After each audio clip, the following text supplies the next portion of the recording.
I see. Yeah, it looks like you're right with Walradium. They're both just kind of ready to go, paused with the torch here. I thought I remember seeing that in previous... Like, I've seen this before. I can't remember... Last time wasn't torch only, was it? Have I completely forgotten what I even commentated on last time? It was actually torch only, so yes. Okay, I'll let you guys go. Okay, so this is how I knew what was going to happen, is I've actually seen it before and didn't remember it. There you go. Yeah, so you guys are ready. Whenever they're ready, I'll obviously try to sync it better. Yeah, good luck to everybody, and thank you guys again for commentary. Yeah, absolutely. Thanks for having us. Yeah, I'm with Yogi here. Rota getting any advantage they can, starting a few pixels early. Cool. Got to get all the way to the edge of the platform. Okay, it looks like we have some gameplay here. Good stuff. Okay. Oh, we're getting the manual. We're syncing the timers here. No, it is frozen. Okay.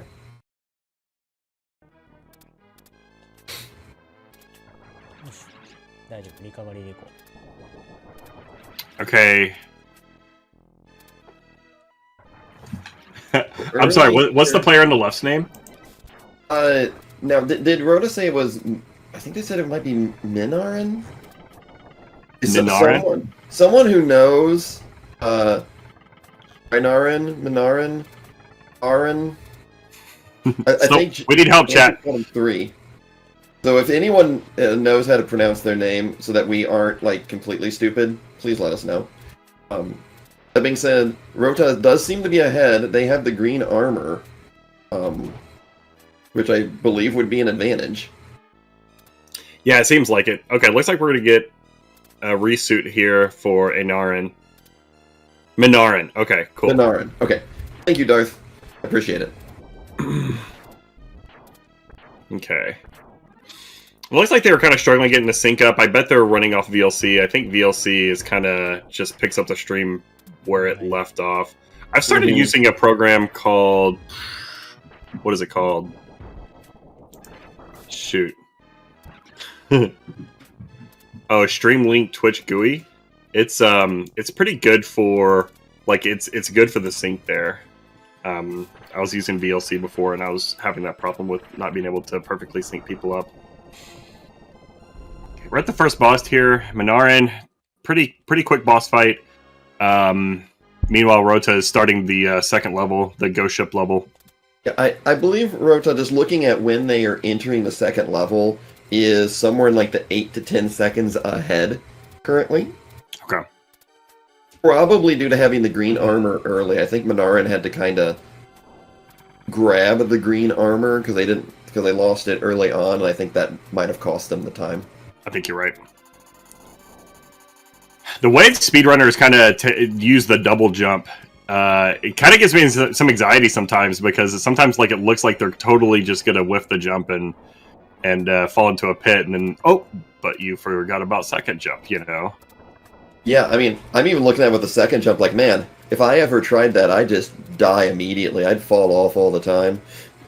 Same. All right, Rota is advanced to the auto-scroller. Minarin's right behind him.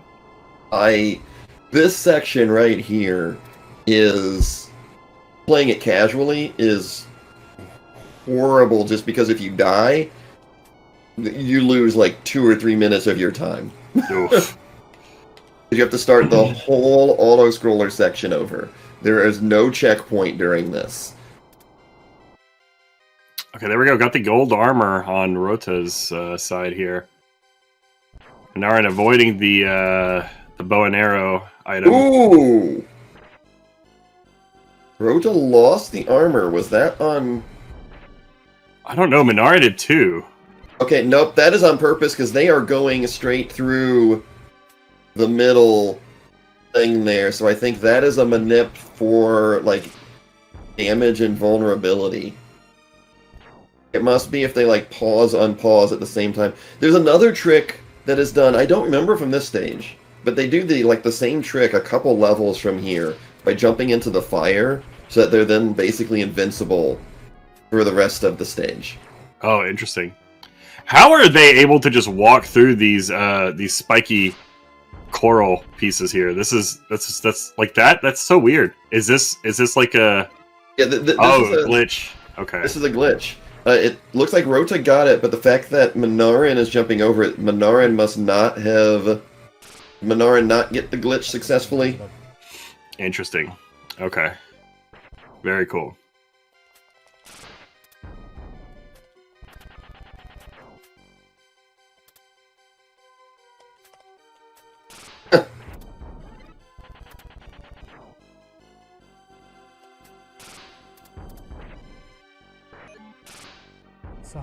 It's a neat little glitch. It's one that I never knew existed until I watched the run from last time, which was apparently the same run, and I didn't remember it.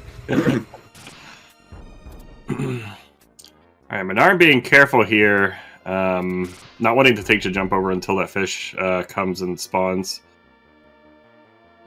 Meanwhile, Rota's just kind of goofing off with the sweet invincibility. Okay, so it's when you cast magic, so that's why I need the gold armor. Iframes. If you take damage at the exact same time you're casting the spell, basically the iframe becomes permanent. It forgets to turn the iframe off, basically. That's cool.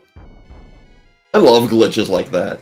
Like, I want to know who like the first person who found that out is. Mm-hmm. Yeah, I think it has to be found out on accident. Like someone's just goofing around, cast magic, and it's like, wait, I can't take damage. Yeah, it definitely seems like something that could be found by somebody just accidentally, kind of making the stuff come together at the same time. All right, we're at the boss here on Rota's side. Nice kill. I imagine if you're invincible, you can just kind of get in this boss's face and machine gun him down. Yeah, so I'm assuming Minarin's gonna have to be a little bit more careful when it starts moving. Yeah. Yeah, having to keep a little bit more distance than Rota did. Yeah. Still a nice kill. That was impressive. Yeah. Yeah, still very careful. You know, like you have to appreciate the risk of dying on that boss and having to go through that entire, like, slog through that entire auto scroller again. No, thank you. Oh, in a race like this, that would be a death sentence. Okay, so Rota gonna try and hit the glitch again. And the spell didn't go off, so I assume that they got it. Yep. Nice. Okay. I think that's how we can tell, because I did notice, I think on Minarin's screen, I saw the spell go off. If you see the spell actually trigger, then they didn't get the glitch. Yeah, it looks like Minarin's not looking to re-up on the glitch, and that's gonna cost them quite a bit of time. Look how quickly Rota's able to just kind of push through those, I don't know what you call those big teddy bear guys that throw fire at you. Can just like walk right through them. Meanwhile, on Minarin's screen, they're just having to crouch and throw a bunch of torches at him. That one was pretty fast, though. Yeah, it looked like Rota manipped in, or at least got the chest with the gold armor. I don't know if Minarin like messed up the trigger for the gold armor one, or just didn't go for it. Oh yeah, that's a very good point. He's still wearing the green armor. Yeah, I think we can now just call those teddy bears. I think that's perfectly acceptable. I like this level that Rota's on right now. I remember like the first time I saw this level, it kind of reminded me of Battletoads a little bit, climbing the tower in the last level of Battletoads. You know what? Yeah, I can see that. Okay, Minarin equipped with the gold armor now. Like I said, I think this is this far. One time casually, I'm pretty sure I got this far into the game, and I don't think I made it any further than this. Yeah, I've never seen this room casually.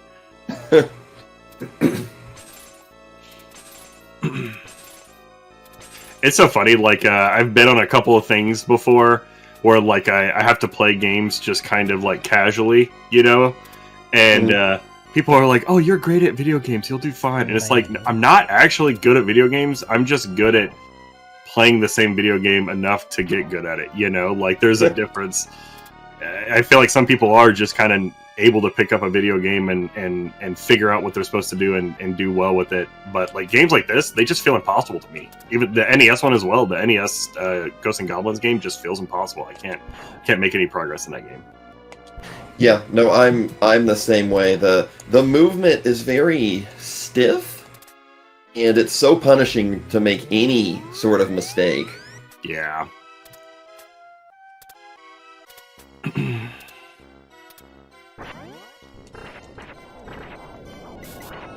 Okay, Minarin rolling in on the boss of level 3 here.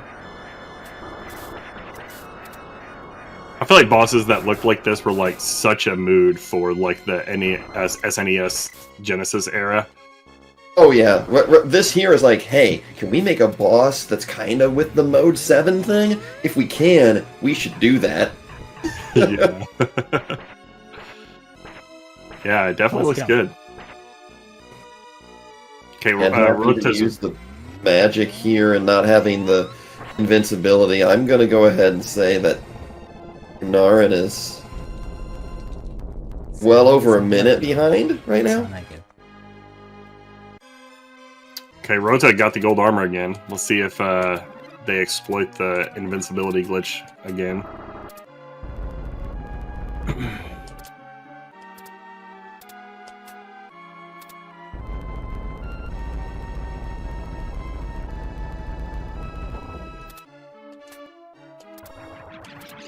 Yeah, even these like these bone cages where it makes the background kind of spin around. You know, they wanted to show off what the systems of that era could do, I suppose. Yeah, I mean the one I really think of is always Super Castlevania 4. Definitely had parts where it was the entire thing was just built around here is Mode 7. Yeah, yeah, absolutely. I do. That is one of my favorite levels, though. The one where you're kind of in this like you're in a tube that's spinning around. Mm-hmm. Yeah, it's fun. I like it. Shoot.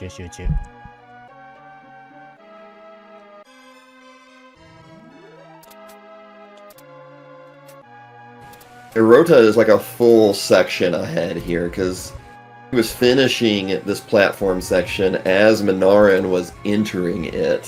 Mm-hmm. Yeah, and it seems like I think there was a little bit, there was that hiccup for Minarin in level 1 that got Rota a little bit of a lead, but I think everything else beyond that was the invincibility glitch at the beginning of this level, I think, carrying them. Was it this level that had the teddy bears? It was the previous level, because it was the level with the spinny tower. This is the one after that. Oh, cool. It was definitely Rota getting the invincibility and able to just walk through the lava and not worry about anything. Whereas Minarin had to actually fight the teddy bears, and yeah, no, it made a huge difference, like a couple of minutes at least.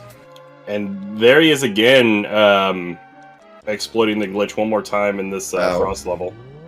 And Rota is like perfect so far on getting the glitch and just, I mean, I'm sure there have been flaws in here, but I have not seen what I would consider a mistake on Rota's side any of the times I've been looking.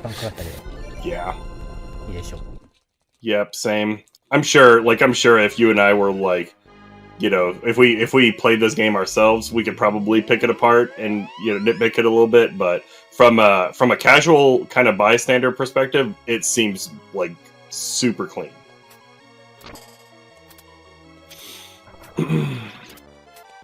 This platforming in the ice level is just crazy to me. it just looks like Minarin did get it on this level, so hopefully going to be able to keep serve here. Yeah, I think this is good. It's really good for Minarin.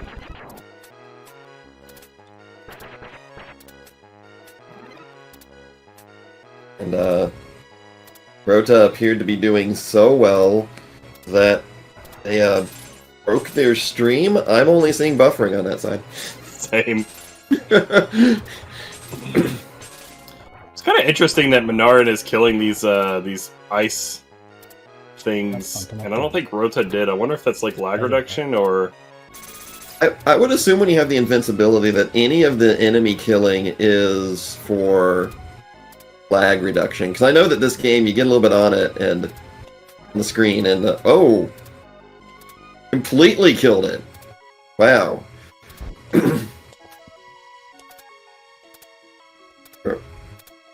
Yeah, that's kind of a bummer. Hopefully we'll get Rota back pretty soon. Okay, looks like we might be good. Oh, we're in ad land. Thanks, Twitch. Yeah, we love you. it.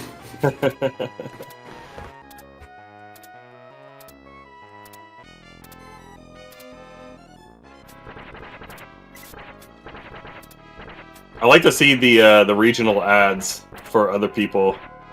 I assume that's I think Tim Hortons is really big in Canada. I've never seen one in the States before. There are Tim Hortons. I lived in the Syracuse, New York region for a couple of years, which is up, like, really close to Canada. And there are Tim Hortons up there, but yes. Tim Hortons is a very Canadian outfit. It's the Canadian Dunkin' Donuts, basically.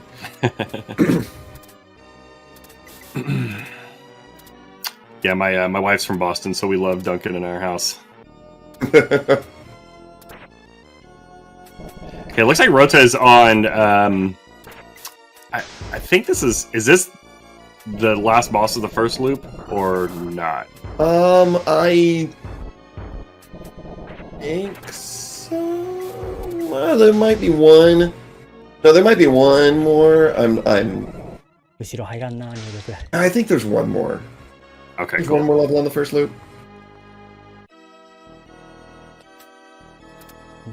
Yeah. Okay, nice.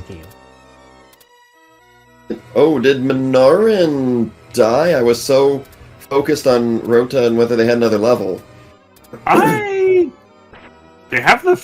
Do you lose the flame if you die? Like, if they die, do they have to find another torch, or are they good? I think they keep I think they keep the torch when they die. Okay. It actually looked like that while Rota was offline, that it had evened up a little bit, but then Minarin seeming to die on this boss, I think,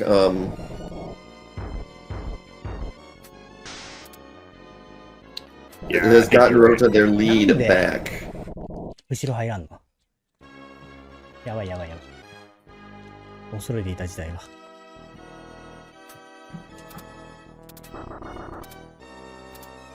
Ooh, and again. It's unfortunate. Could have just taken a death here, it looks like. I think you need the armor for a damage boost. That saves quite a bit of time. Yeah, you do. If you lose the armor before, there's a part where they double jump up and then damage boost up on top of a platform. It skips going up and around, and I think it skips a couple of those chicken heads. Okay. Yeah, you need to get up here and right there. Nice.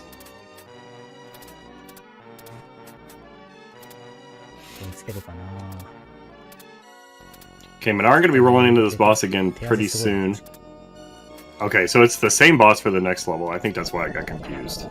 Yeah, it starts as the same boss. I believe that this boss then has like a second phase on this level, and then on the second loop, you have. I think that's the part where they actually have to abandon the torch because you have to get the bracelet.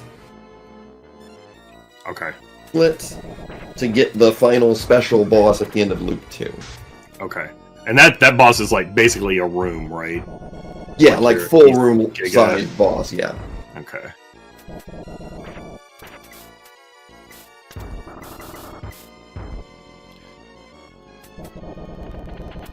Okay, pull in for Minarin to get through the boss this time.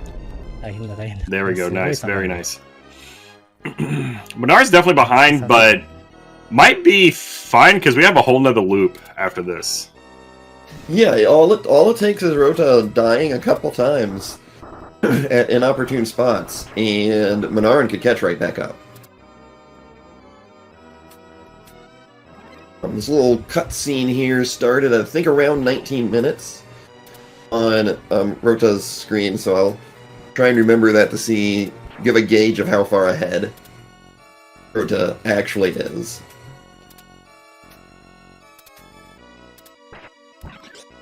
The hitboxes in this game super confuse me. I'm so scared watching him do them. Like, no, the chicken's gonna hit. Oh, never mind, the chicken's not gonna hit you. Okay. Yeah, it's super weird.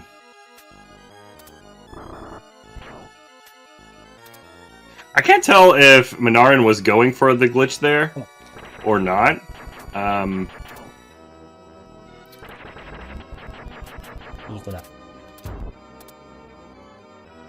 I couldn't tell either. Like, I thought for a second that they got hit, but they apparently didn't.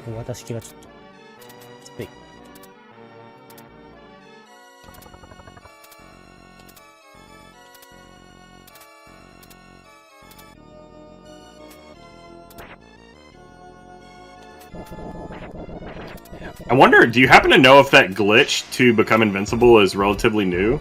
I guess I'm confused, like, when I was watching JC run this a year or two ago, I never saw him do that, but maybe in some categories it doesn't make sense to do it. Maybe some categories, like, you're fast enough without it, or having the magic as, you know, a time boost in of itself, you know? Yeah, I honestly don't know.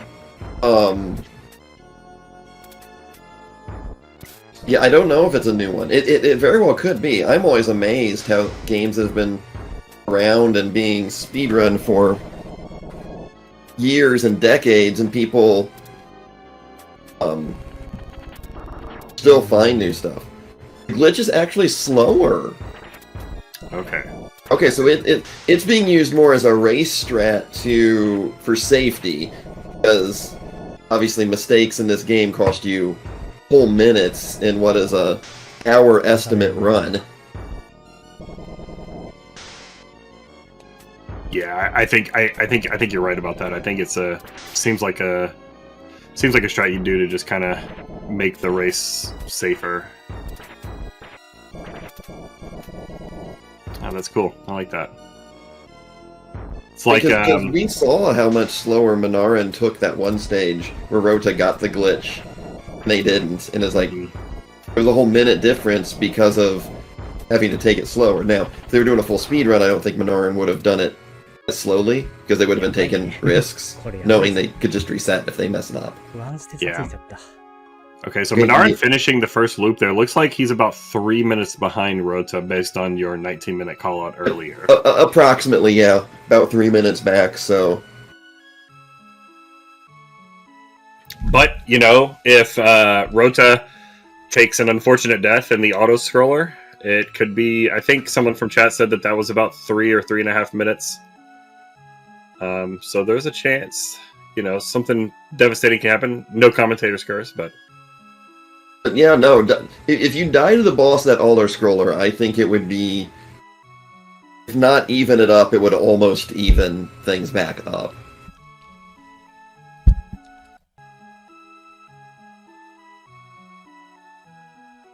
And Rota lost their armor prior to the auto-scroller, so I don't think they're going to be able to set the glitch up at the beginning of this again.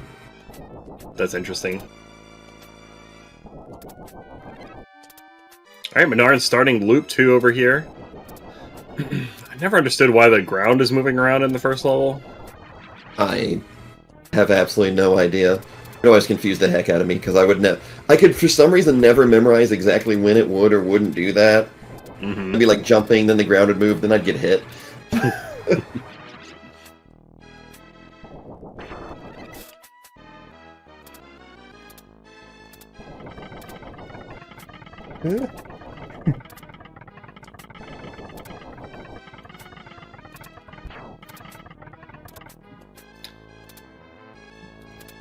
I know those falling skulls can be quite the headache. I don't know if the falling skulls are exclusive to Loop 2 or not, or just, you know, more annoying in Loop 2, but I remember watching speedruns of this, that was a point where there was a lot of frustration at the beginning of the second loop. 大丈夫 the skulls are there in the first loop as far as I remember, but I do think that they are. Everything is a little bit more like there are just more enemies, and the enemies are faster and spawn quicker. I feel like in loop 2, everything just seems worse. Would you like to play the same game, just worse? Yes.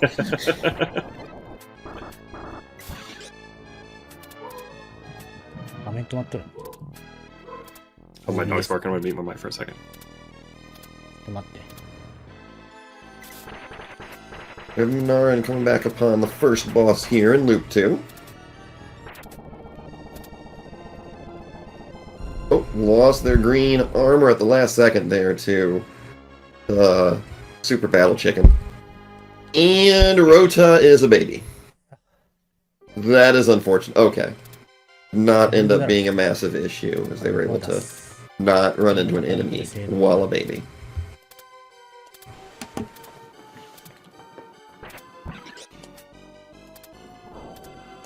Believe that's something else that Loop 2 features a lot more, is the little magician dude who comes out of the treasure chests and can curse you. Oh, cool. I think they can appear in Loop 1, but I think in Loop 2 they appear, like, all the time. 今日は乗れるとは思ってない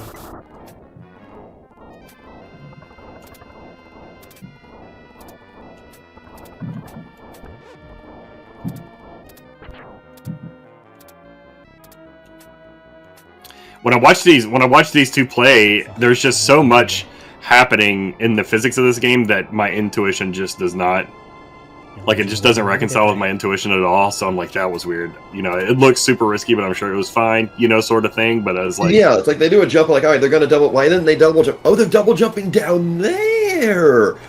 Oh, Yeah. I never even thought of that. okay, here comes Rota on the boss here at the end of the auto scroller.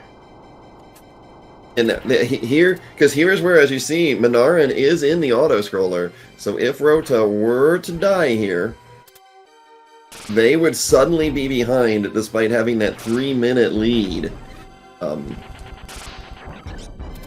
Nice, They clean do kill. not.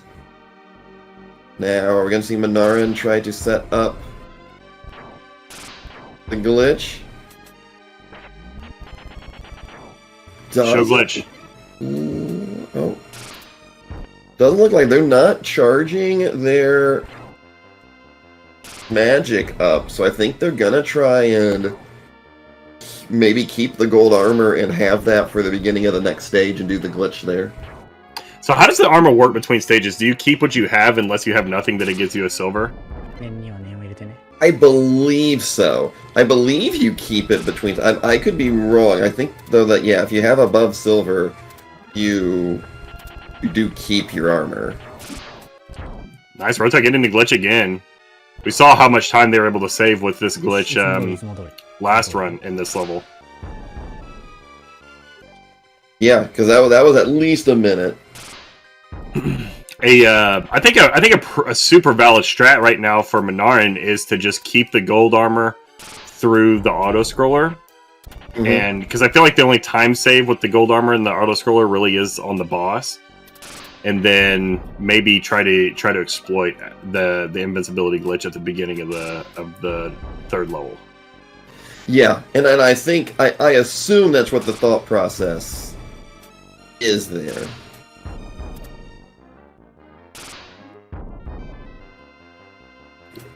Because, yeah, in the auto-scroller, it's way more about just safety than it is speed and safety.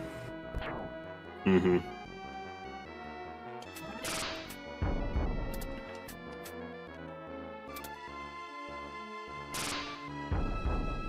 Pretty sure it's just for fun, Fariel. I don't think there are any prizes on the line that I am aware of. If there are, hopefully some of the cut goes to the commentator. I mean, what? For bragging rights, those are the best. Those are the best, though.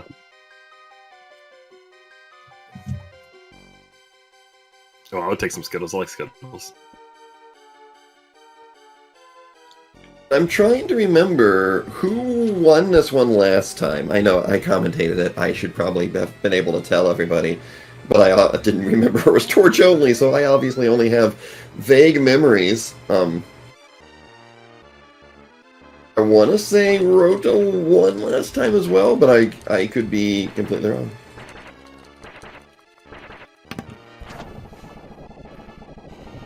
Okay, back at the worm boss. ほんとワンステ下げてついたな。 Is that a prize or a curse, though, hamster? 感想を目指して頑張ろう。 Okay, clean kill there for Rota. Yeah, Rota is just playing so cleanly from everything we've seen. The only part where I thought they lost time was during the part where we couldn't see them because they were offline. Okay, yeah, it looks like Minarin is Yeah. right out of the gate immediately trades in the gold armor for the invincibility. Yeah, and that actually will save them a little time over Rota on this stage, because they don't have to manip in the green and gold armor before performing the glitch. Yeah, exactly.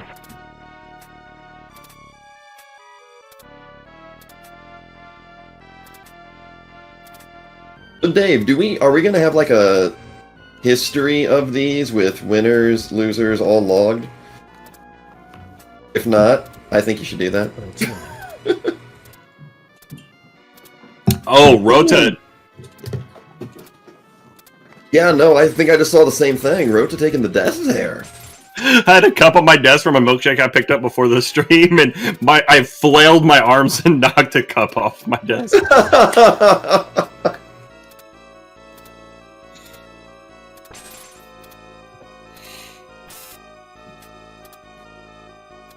So that death there, coupled with the fact that Minarin is going to save probably a few seconds on Rota on the stage, this might be getting a little closer. I'm going to go, you know, it was at maybe 3 minutes. Now maybe it's closer to 2.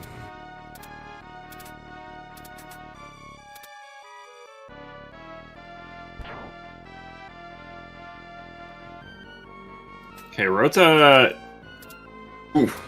little clunky over there. This part, I think, looks a lot more hectic than it does on Loop 1. Like, those guys shoot so fast here. Like, oh! Ooh. Where does that restart them?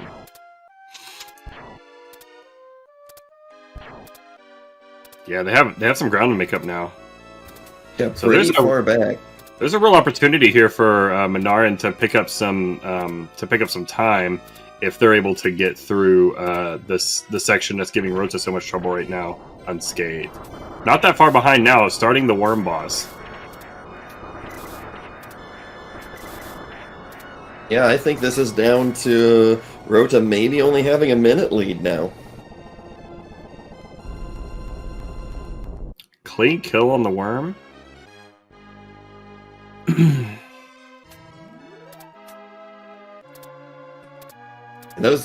These green dudes seem like they are just an absolute menace here on Loop 2.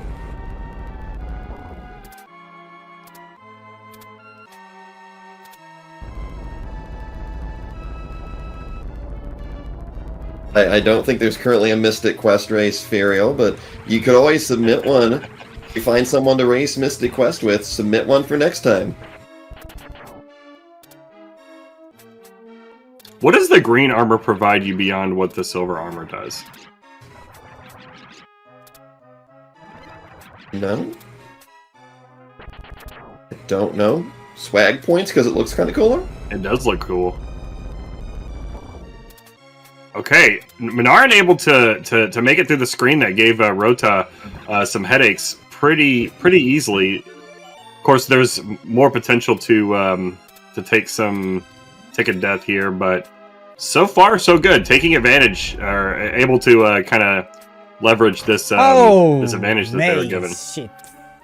Oh, you can cast magic with the green. Yeah. Oh! 本番に来やがったこいつ。 Oh, are you just stuck down there? Do you just have to take a death? It looked like as soon as Minarin was knocked back, they immediately just walked off the edge to their death because It screwed up the kind of the rotation and everything on the stage with these things, spinny things. So I think he was completely screwed. That's rough. That's really rough. So that all that advantage that Minarin had, あれは無理だね。本当に they 嫌だ no longer have it. That was rough. Yeah.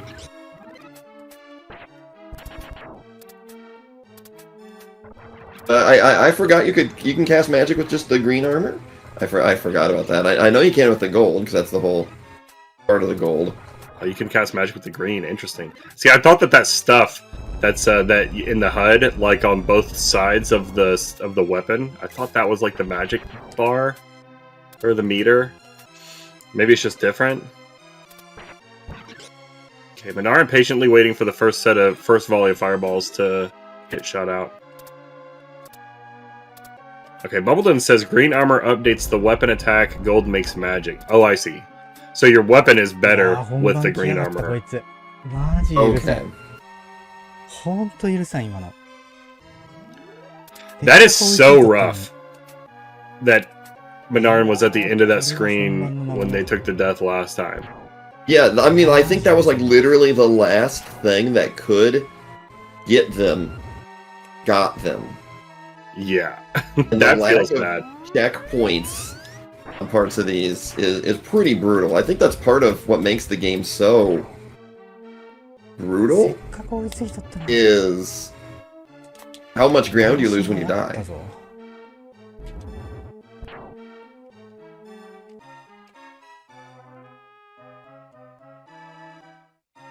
Rota has again, I believe, gotten the glitch over on the ice level. That's nice. いやーせっかく Able to make all these jumps that look like they should not land, but they just get plopped up onto the platform. 清め Maybe I Yeah, should- but- Maybe I should give this game another shot and just like try to unknow what I know and go for some of these crazy jumps too and see what works. yeah, because some of them, I think, as you mentioned earlier, it's like the hitboxes さ are んマジ really weird parts of this. Just learning what does and doesn't work and hit you must be like half the battle here. Yeah.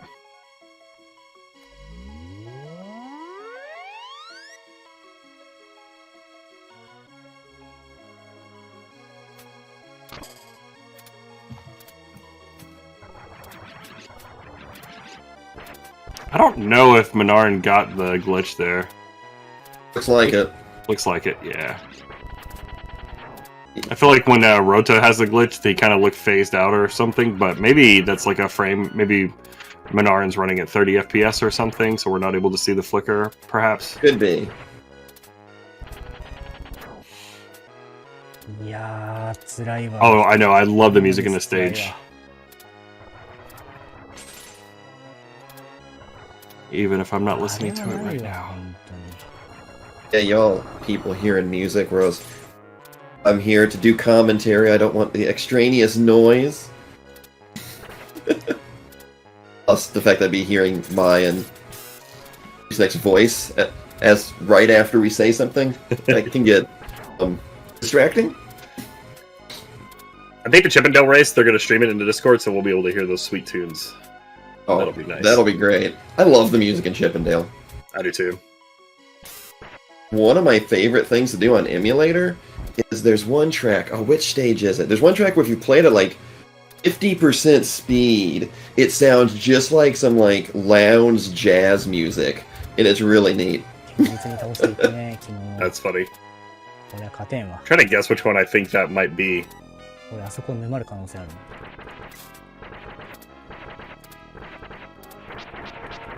Stage F. Yeah, you were there when I was doing it that one night, weren't you, Dave? I was messing with the. What does this sound like at this speed? Like, oh.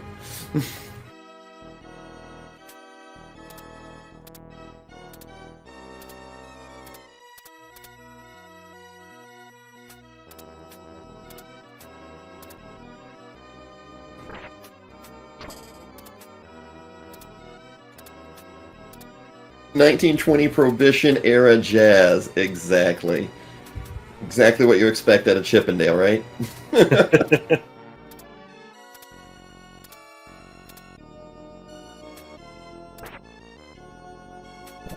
Alright, Rota's got the gold armor back.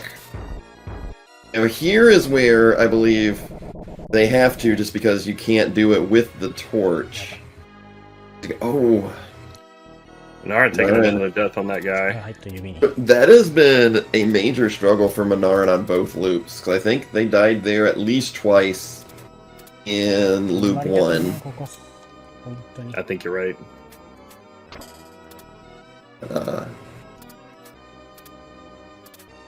So they have to abandon the torch to get the bracelet magic, because you can't fight the special loop 2 end boss without it.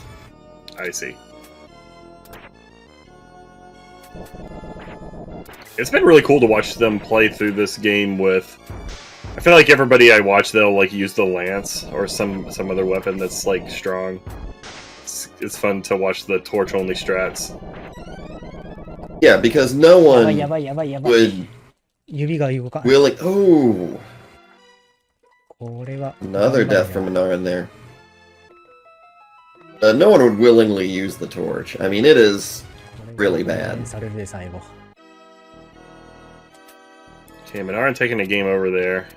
Does that affect the checkpoint? No, it doesn't look like it. 自分の。 And Rota lost their armor, but gets silver armor back and is on to... I believe. Okay, yeah, here's the last boss, it looks like. 頑張れ頑張れ。まだ終わらんぞ。45分。 These games are so funny to me. It's like, ha! No mortal can possibly beat me. I'd better put some cybernetic implants in my pants so that platforms plop out and give them a chance to actually reach my head. Alright. Shooting fire out of my crotch didn't work. What about platforms? Wait. Some belt buckle. Okay, there we go. Minaran getting getting the first version of that boss down. There we go, Rota. 本番なんてこんなもんよ。 I think that's GG.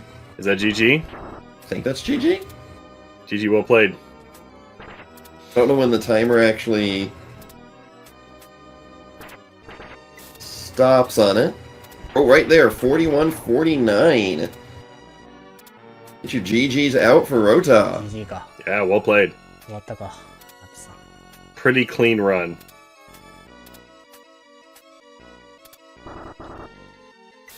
Really, only, like, what? Those mistakes on that one level with the green dudes, that he died a couple times, are really the only, like, major mistakes that I could detect as someone who doesn't know the run. Same. Same. It looked extremely clean from my point of view. Alright, Minaran gearing back up with the gold armor here.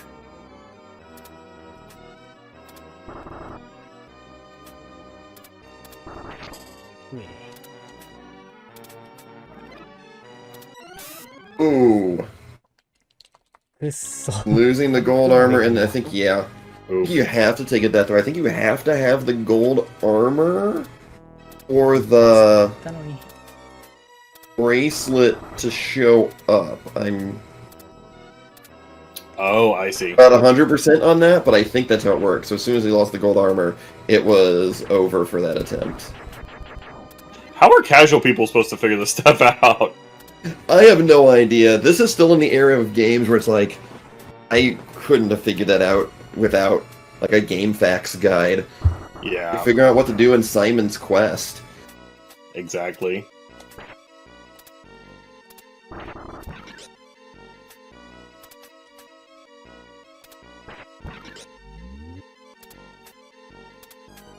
It's so weird when I think about like that era of games is like so special to me. I feel like it was like really a golden age for video games, but even like it was still kind of held back by this kind of desire to do things like sell strategy guides so you make things like overly cryptic to that end. It's like, how much better could it have been if we didn't have this one point that kind of messed up a lot of titles. Yeah. Yeah, so selling strategy guides and or dealing with the rental market, because isn't that one of the that's one of the main reasons Battletoads was so tough, was that it couldn't be beaten easily through like a weekend rental. Interesting. People would like be basically forced to buy it because it would cost so much to rent it over and over and over to actually beat it. I heard that's why Lion King on SNES was so difficult, because Disney was pissed that Aladdin was too easy and everybody was just renting it and never buying the game. So they asked Lion King to be made more difficult because of that. That wouldn't surprise me one bit. I hadn't heard that specifically about Lion King, but it sounds exactly like Disney. Wait. We were expecting a lot more money out of this. Yeah. The mouse is angry. The mouse demands blood money. Oh. Alright, nice. Minarin, moving on to the last boss here. Ready, go. And coming in with the gold armor. I know Rota lost the gold armor during the previous fight.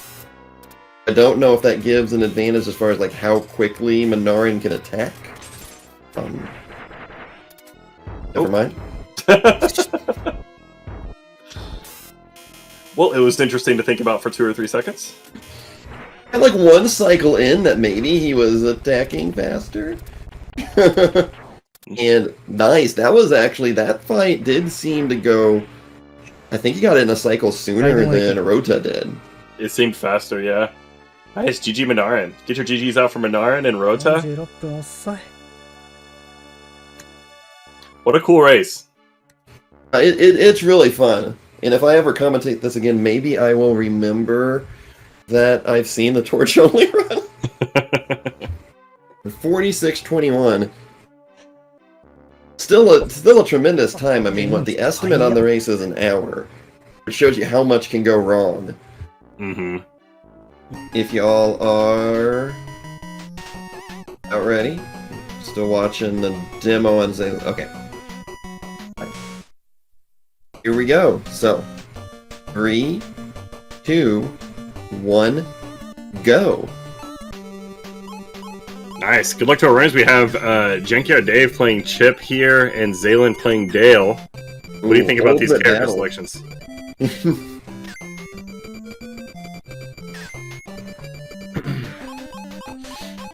Okay, so this is right out of the gate. We have a pretty notorious part of the game here, and it's these 2 climbs, these back-to-back climbs here, that are just like super hard to get very precise. But you know, of course, the more precise you are, the faster you go.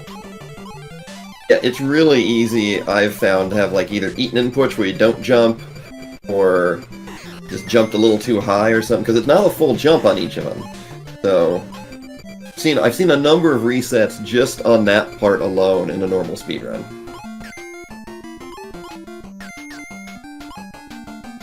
Okay, they both went for both damage boosts in the first section. Ooh. And they've taken a death. Yeah, I hope that wasn't commentator's curse, to be honest, but I did find that it was risky that both of them took both damage boosts. Yeah, and well, that meant they didn't go for... Isn't there a damage boost you can do with the little metal peg things there, too? And Dave, what are you doing? You're supposed to throw it up, not to the side. Alright, so... The red ball game is the hardest part about this game. I find it very difficult versus just the platforming elsewhere.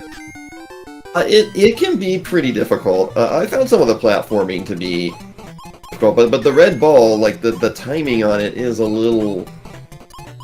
Everything about the game, I think, feels very precise. The speed, right here we see Zaelyn turning off the water faucets there. And there's a huge amount of time to save here based on how quickly you can wiggle or hide in the box. Dave accidentally taking a knockback there. You know, I guess eating input or probably an input slightly too early, but the faucet not turning off and taking a knockback. I thought Zaelyn's, particularly the second faucet switch, which is the first one that's on the ground, his wiggles were just like extremely on point. Yeah, and it is very, very easy to accidentally, while doing the wiggle, to like not wiggle enough so you didn't actually get off of the faucet. And I'm assuming that might be what happened with Dave, as he thought he did one more turn than it actually took. And the quick kill there.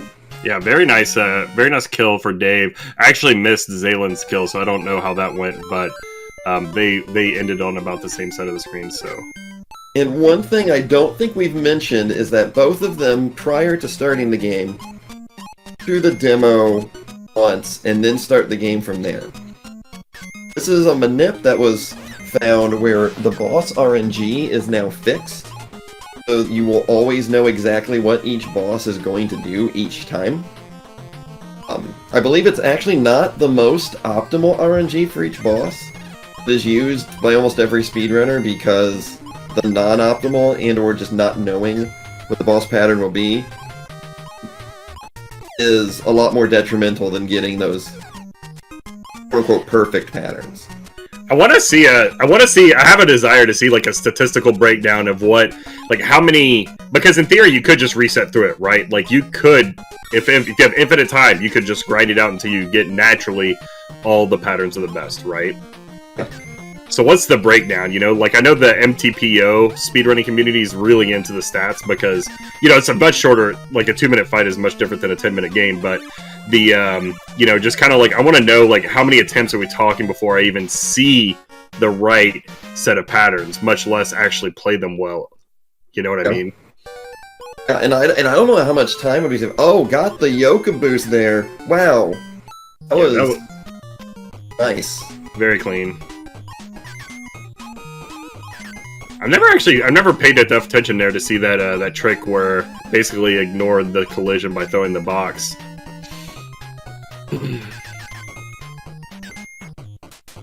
I noticed Dave decided not to go for the boosts.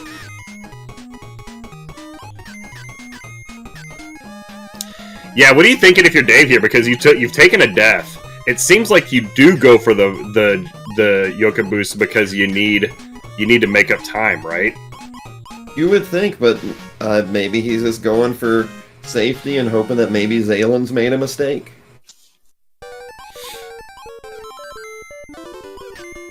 Speaking of mistakes, Zaelyn taking a hit there. This early part of this stage, the gator movement is very predictable. You can get through this entire part without taking any hits if you just jump at the right time. Yeah, this was one of the last screens I learned when I picked this game up, and I found it, for my own like weaknesses or faults, I found it very easy to get confused about what to do at the beginning for some reason. I don't know why either, because it's not like it's the same as another level or something, but I just I've taken a lot of hits the way Zaelyn took at the beginning of the screen because of just kind of having a brain fart there at the beginning of the screen. We'll see. Zaelyn did this as well, but with Dave, you kill the third little antlion dude on that previous screen, and one of the bombs in front of the door despawns.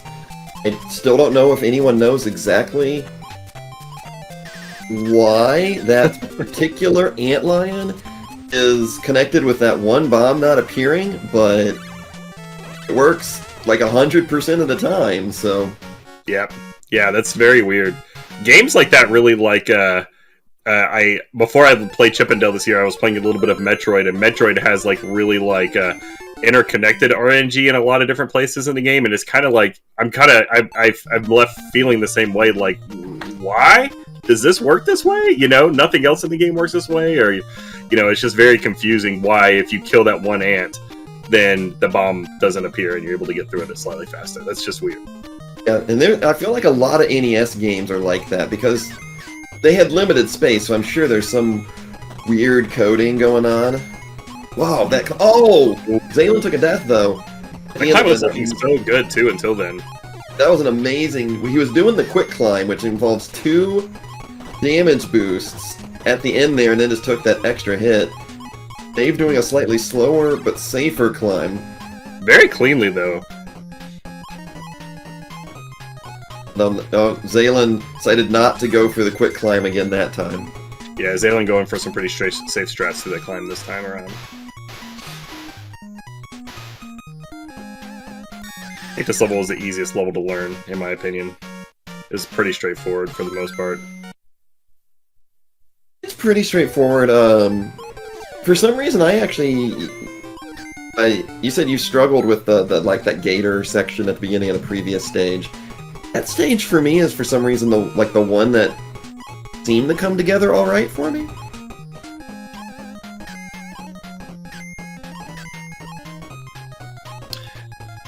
And the worst stage in a game, in my opinion. These, you know, when I'm playing video games, I just love it when there's like something in front of me that makes me go just really slow for no reason. Yeah, these fans are absolutely awful. It's like there's no other mechanic that's messing. Like it's just it, right? Like at least Mega Man 3 blows you off of the phasing in and out platforms, right? Like it's doing something with something else. And this, it just slows you down. You're just walking. It's slowing you down. There's no death pit that it's trying to push you into. It's just trying to make the level take a little bit longer. It's so cheap. Sweet design, bro. Let's see if Dave can get a quick kill here. Okay, good start. 3, okay, got 3 for the middle. But the way the centipede works is if he's been hit once, at least once, when he gets to the middle, he breaks apart like you saw. So the quick strat has to hit him 3 times before the first time he goes to the middle, and then 2 more times. Both of them got it. Yeah, nice kill there from Zaelyn. Dave entering Zone J first here. The biggest crime today is definitely that we're not able to listen to the music right now. Yeah, the music on J is amazing. Absolutely love it. Love it a lot more than the pun from Ireland in chat. Don't think I didn't see that. Zaelyn going the strat I like to do on this conveyor belt screen is to take the bottom route. You can even squeeze in a couple of damage boosts and just instantly refill on those acorns on the way over those rhinos. And okay, Dave did not go for the full X boost, which is good because then he took a hit immediately after. Yeah.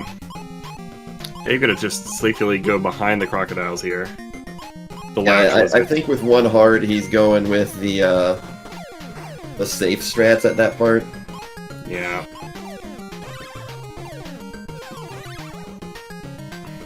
Opting to kill the weasel. And I think he's definitely going safety here at the end. Yeah. And unless he messes up, and there we go. Nice, GG from Dave. What was that, about a 10-20? Pretty good, 10-22 maybe? 10-14. 10-14, sorry, the timers in the overlay are, I can only watch on the Twitch side, but on the Twitch side, Dave and Zaelyn's cameras are swapped. You know what I mean? Yeah, okay, yeah. No, I saw the same thing. I'm like, wait, where are you seeing the times? I'm like, oh crap, it's over on the Twitch side. Then went over, I'm like, hey, how did Zaelyn beat down? Oh no. No, Zaelyn's on the right for me in Discord, but on the left. There, got it. Got it. Good comeback by Dave there, taking a death early. But I guess not a terribly expensive death, but most of the deaths in this game aren't terribly expensive. But able to just kind of claw back. And honestly, the death by Zaelyn was a lot more costly at the top of that climb. There was a lot more level that he had to redo than Dave did at his death. Yeah. Yeah, that climb was, that was rough. That was really rough. The screen had been played so cleanly up until that point, too. Everything was coming together very nicely. But I respect the play. I respect the aggressive climb. And if he had made it, I mean, he would have been kind of smooth sailing ahead of Dave there. That was the difference between what he got a 10-23. That at death, he was probably shooting for not much above 10. Yeah.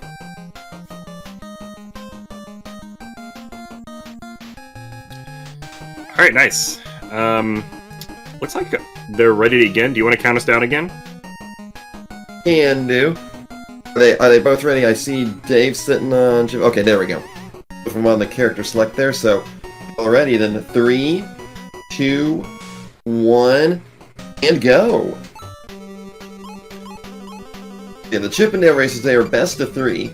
So if Dave takes that one, he moves on. If Zaelyn takes it, then we have a third game.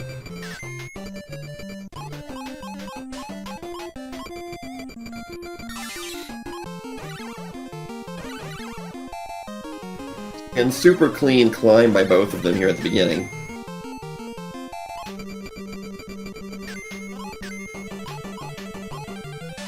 On what I believe that the way I was reading the schedule, the winner of this takes on IrelandOfEndor. Yeah, very good. Loving the Chippendale action. Both very clean so far. It looks like Zaelyn's a little bit ahead. But only by a fraction of a second. Slightly ahead, but also took both damage boosts, so... Yeah, this time Dave opted to only take one, it looks like. It's always interesting in a race setting to see, when someone makes a mistake, how they play that section next time. Dave taking the death in Zone 0 on the last run, this time he played it a lot safer.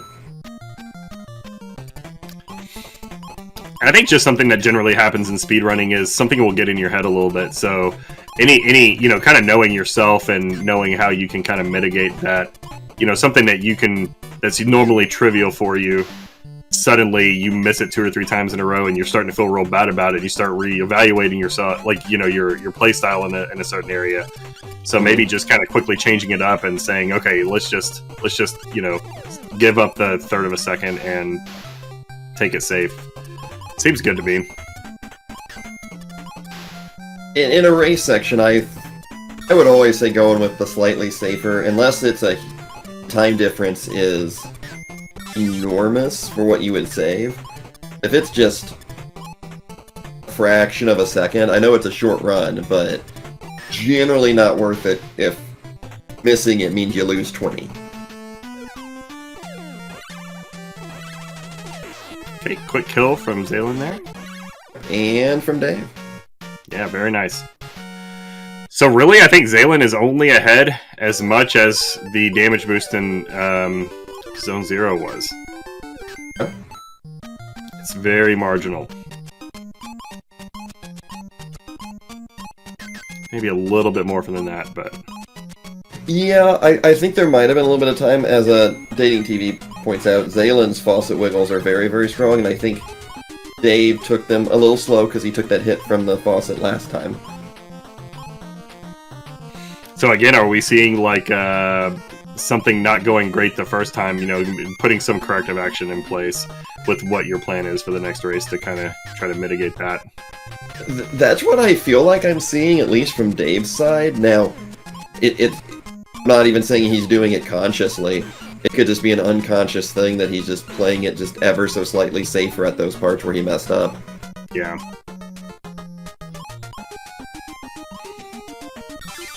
Alright, clean section so far for Dave.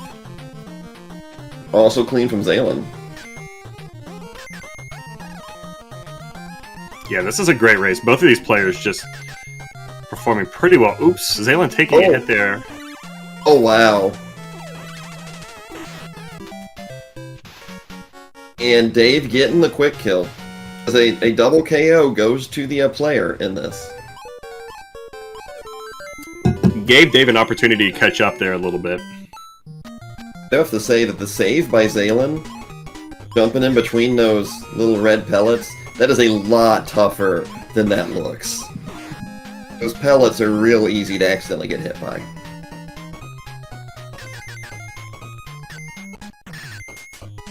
Both of them, wow. Almost a sync. Zaelyn is ahead by like half a second. Yeah, these mechanics are just very clean. That's the thing I appreciate most about Chippendale is just like the... everything's very on the margin in this game. So it's like, how can I shave off, single-digit numbers of frames on all these movement things to just try to be as clean as possible. Very much. I mean, it is a highly optimized speedrun, I would say. Okay, Zaelyn not making a mistake this time with the lizards. But this time Dave did. Also interesting to see that Dave goes top route at this end part, whereas Zaelyn goes bottom route. I don't think there's any actual difference in speed there. I think that is just preference. I think so too. I always went bottom route, but... Same.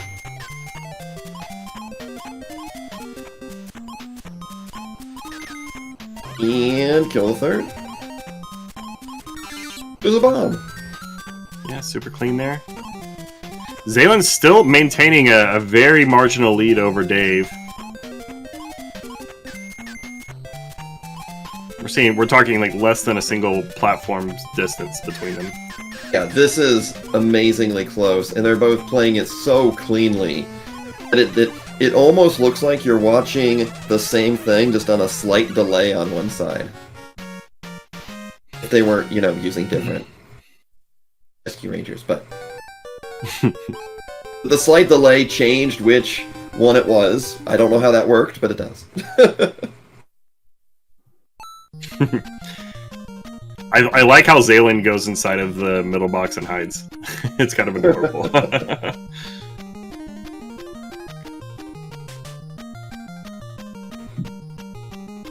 Alright, here we go. Zone H, the second half of the game. Now here, I'll be interested to see how Zaelyn does the climb, because this is where...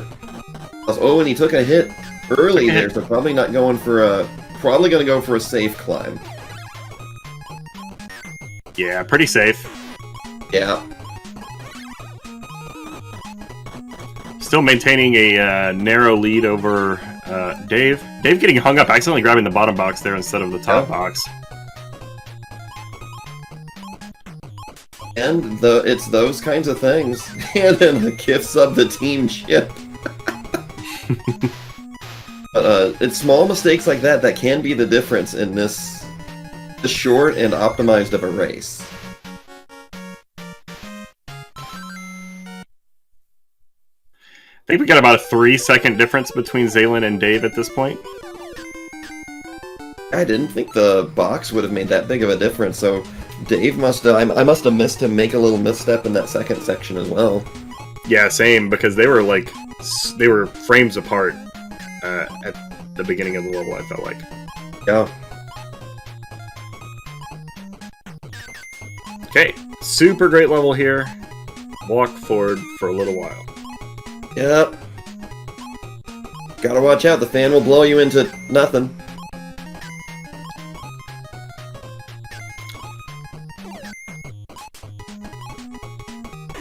Okay, there we go. Zaelyn making it through. Dave actually taking a knockback there.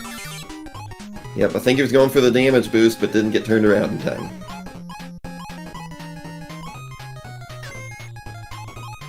I feel like a lot of this game, oh! Dave missing the Invincible. That will cost him like another second there.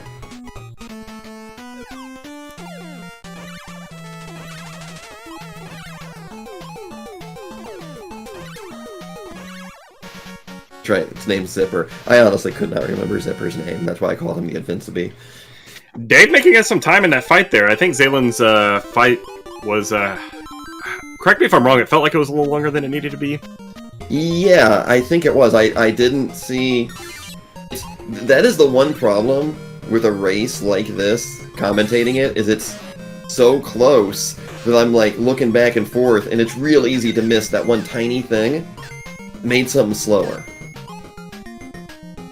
Yeah, Dave turning around to pick up the air coin there, had to make a couple steps back. Meanwhile, Zaelyn getting up to the axes here. I go for... Oh! Oh! He went for it and maybe shouldn't have. That is spicy. Holy smokes. Deaths on Jay. Jay is a very... Oh, Ooh, no. takes another one. that one was, well, I've taken a death, now I have to try and do it. Make up the time. This is basically Dave's to lose at the moment, though. Yeah.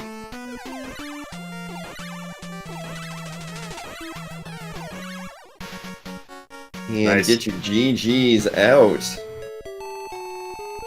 10:07 from Dave. That is a strong run in a race setting. Yeah, that's a clean time. Wasn't a perfect run, you know, had a couple of spots where it kind of got gummed up a little bit by the environment, but what it's really kind of boiled down to is like the catastrophic stuff. Zaelyn played a great game the entire time. Very clean almost everywhere. And then catastrophic thing happens and GG out of the game. That was each of the runs. It was Zaelyn's deaths being more costly than the one death Dave took in race 1. Mm-hmm. Yeah, that's... Otherwise, I feel like Zaelyn actually played the cleaner game outside of those deaths. It's just the deaths were so costly. Yeah.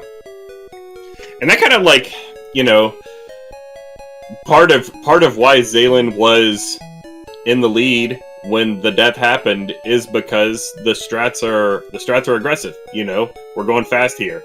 So, going to be taking some risks, and sometimes the risk just, you know, if you get it 60% of the time, then, you know, 40% is still a big number and it happens all the time, you know. So that's the nature of going for those strats, but I really respect going for them, and I think it's the way to play in a race. You know, you don't want to lose because you just went too safe the entire time. You know, you gotta put your foot on the gas a little bit here and there. You gotta take risks. And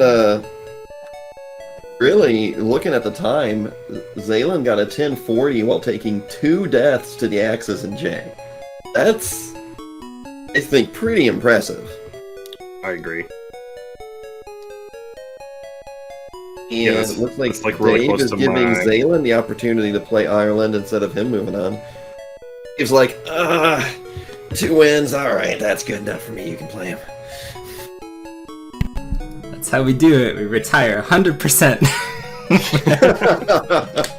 We're not going to go 1-1 today. We got a 100% win rate, baby. Oh, we got Double Dale. As it should be. Oh. We have Chip now. Alright, so if y'all are ready, let's get this started in 3, 2, 1, go!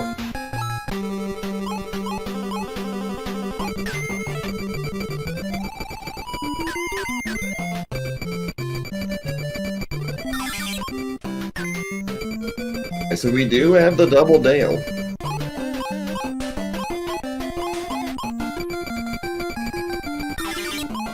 Very clean climb. Ireland going the bottom route here with Zipper. Okay.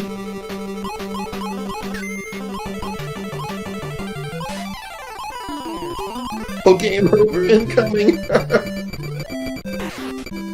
Alright, Yogi. Kind of scuffed the damage boost there on the island side. Giving Zaelyn a slight lead here going into the second section. And they're both running that dangerous 100. We saw what happened to Dave.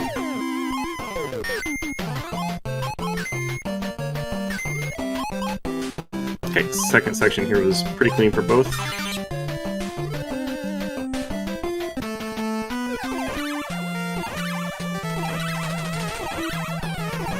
Very nice fight from Zaelyn. Yeah, that was very nice. Zaelyn being about two cycles ahead of Ireland there in the last boss. Or the previous boss.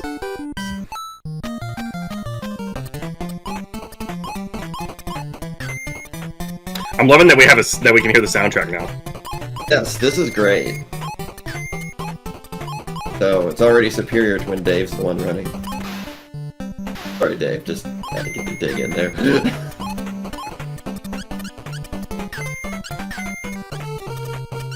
Ooh, Ireland taking a knockback on the water faucet there.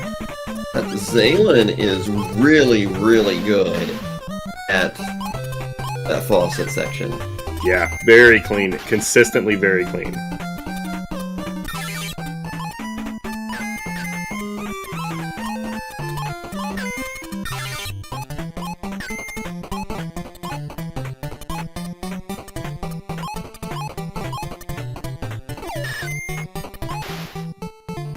Okay, yeah. Last section was clean for both players. Zaelyn, the first one into the spaceship. This is the quick kill. Quick.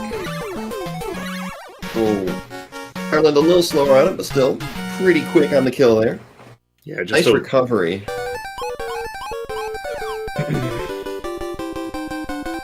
Well, Ireland also hiding in the box now. Love to see it. That must be the new strat. If I get back to running this, I'll have to try it. Yeah, what's your bonus game meta? My time's no good, but I've got the bonus game meta down.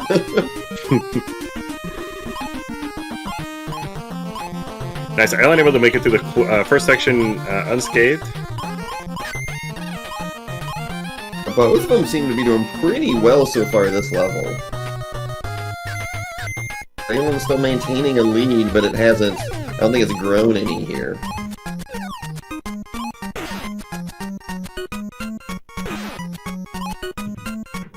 Yeah, Zaelyn maintaining about a one-platform lead on Ireland right now. Really clean ascension there. Both of them this level have looked very, very clean.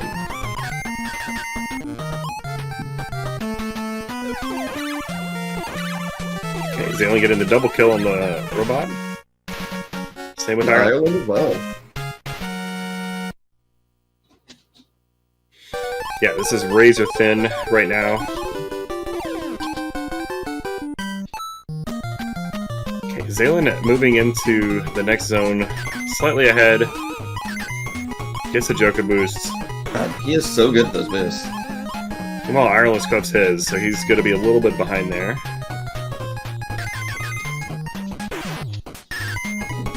Gonna pick up a little extra time there versus Ireland or versus Zaelyn there, I think, on the damage boost. Yeah, well, it's interesting because Ireland goes for the damage boost there, whereas because Zaelyn's going for the double boost beforehand, goes for the box throw invincibility strat. Figure the damage boost there is slightly faster than the box throw invincibility strat, so he picks up a little bit of a rebate on missing the Joker boost. Okay. Wasn't sure which one was actually faster. I'm not sure. I'm not certain either. But I figure the damage boost has to be faster than stopping to throw a box. Would think, yeah. Okay, Zaelyn remaining clean on the lounge lizard section. Oh.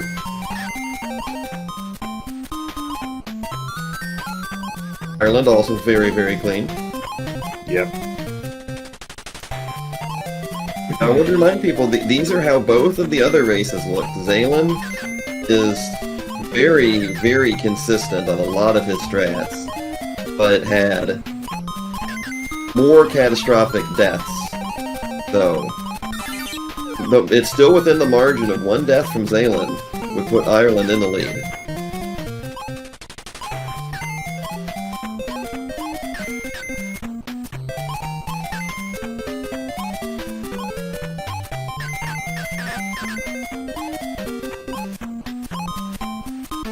Okay, Zaelyn making short work of the cat that throws cornflakes at you. I don't know what anything's actually called in the community. Not sure. Do look like cornflakes.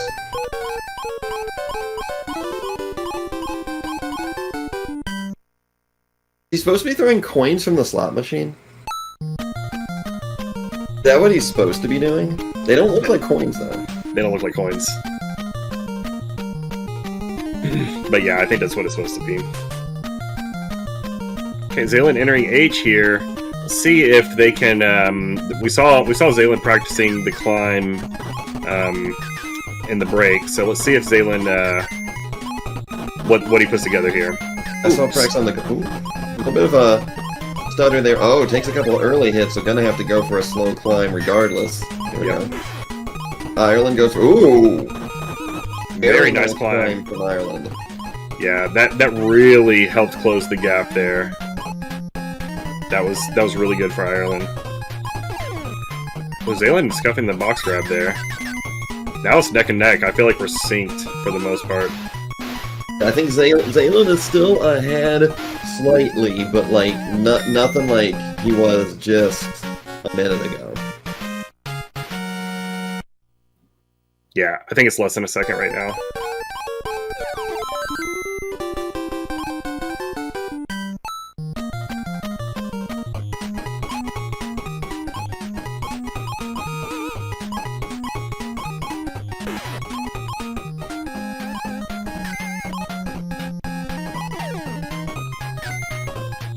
And slow fans. Yeah, not much to talk about on the screen. They're walking forward. They're walking forward. Oh, able to jump. Don't really see the mechanic that much, but these birds, if you hit them in the face with a box, they spit the box back out at you. So if you want to kill it with the box, you have to like hit it in the ankles. It's kind of tight, actually. Yeah, it's real easy to miss and have them spit the box back rather than actually hit the feet there. I like that these players are going for damage, or at least Zaelyn was. I guess I was just looking at Zaelyn's screen, but Zaelyn was going for damage boost on them, so you don't have to worry about missing a box, though, and getting really set behind. Yeah, Ireland, I think, was also going for the damage boost. Nice, gets all 3 cycles in. Oh wow, they both. Even looking where they were frozen there, I think they both had almost the exact same caterpillar fight. I think you're right. Yeah, it was funny that they were frozen in the exact same spot.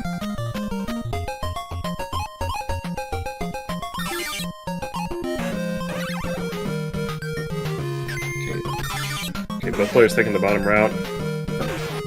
2 damage boosts for Ireland. I like that play a lot. Considering you get the 2 acorns right after it, there's probably some of the least risky damage boosts right there in the game. Okay, Zaelyn taking a couple of hits from those weasels, so not going to be able to do any axe boosts here. This is a good opportunity for Ireland to take the lead. Ireland going... Oh! And just like that, Ireland is now in the lead.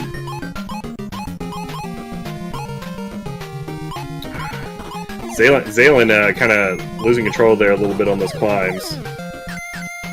Which is unfortunate, because Zaelyn's climbs so far just today in these races have been excellent.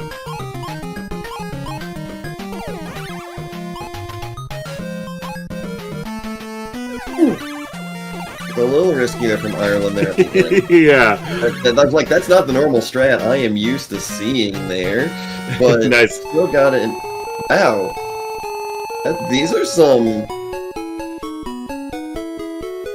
That was so close. Ireland getting the win there by, I don't know, it felt like about 4 seconds.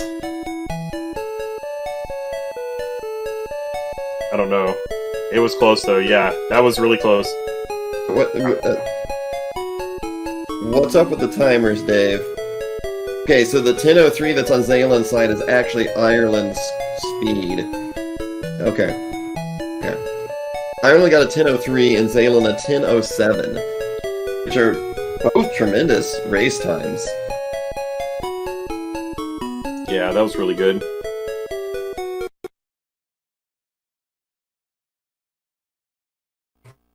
Nice. I'm excited to watch another race. At least one more race between these 2 runners.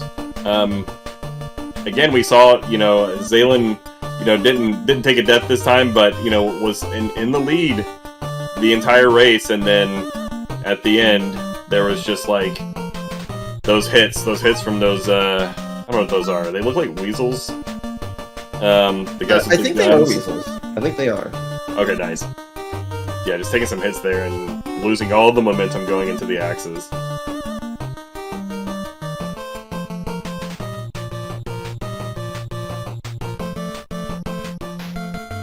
That's funny that the timers were reversed. Ireland actually won, despite the fact that the timers on the screen made it look like Zaelyn won. Okay, nice. I think both of our runners are ready to go. Do you want to count us down again? Yeah, I can count us down again. You're so good at it. Alright, no, I'm laughing at Dave. Oh. I understand it's hard work. No, it's a lot tougher than it looks to put something like this together. Anyway, count down so we can get this run started here. Both ready? 3, 2, 1, go!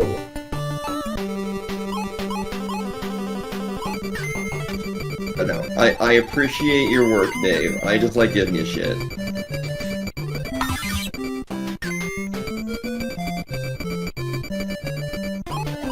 Pretty good here. Looked like Zaelyn had one of the big issues with that particular climb there. He had one of his jumps kind of stuck. Yeah. Yeah, the first hop got stuck. It's just rough because, like, you know, like you're not the player typically isn't sitting there just mashing the button as fast as they can go. They have a certain rhythm that they're tapping the button with because you tend to get better results that way versus mashing. But if you're not mashing the button constantly and you miss, you're a little bit early on a jump, it's gonna turn into that. You're gonna be stuck there and you have to kind of reset. And then it can be really difficult, depending on what the rhythm of it is, to get back into it. You know, you'll sometimes see one stuck jump turn into like 3 because suddenly they're not in rhythm anymore. Because all the platforms, like there's a couple that are a slightly different distance apart than the rest, right? I think so.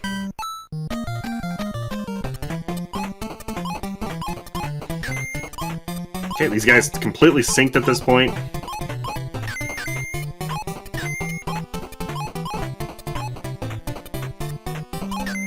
Ireland just a tiny fraction of a second ahead.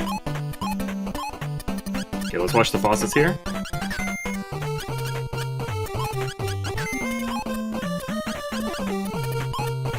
Wow, just great from both of them. Yeah, those were both very, very, very good, and they are, like, wow. I think Zaelyn may have been ahead there, but by literally, like, frames.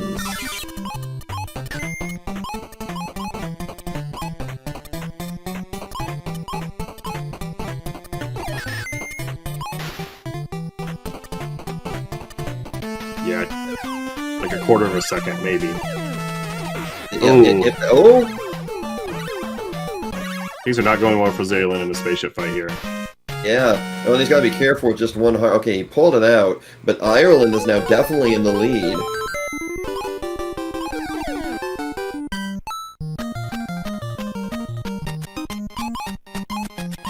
I think Ireland's about 4 or 5 seconds ahead at this point. Sounds about right. Which is, it's suddenly massive when before that, they were trading like tens of frames back and forth. Yeah, we had, I mean, through, what, 3 levels? There was 2 levels. 2 levels, there was like an almost like just a sync going on where you could barely even tell who was in the lead half the time.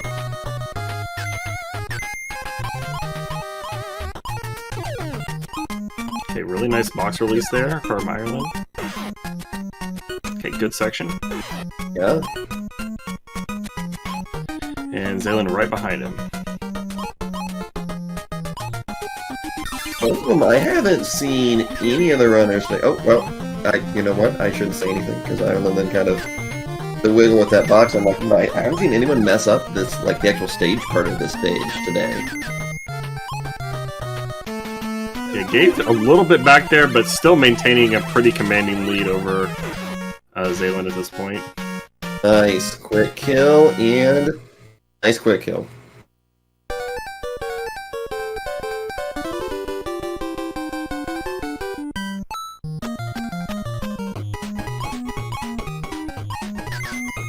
Let's see how this goes. Oh, did not get the boost. Ireland. Oh, and Zaelyn misses the boost. Interesting.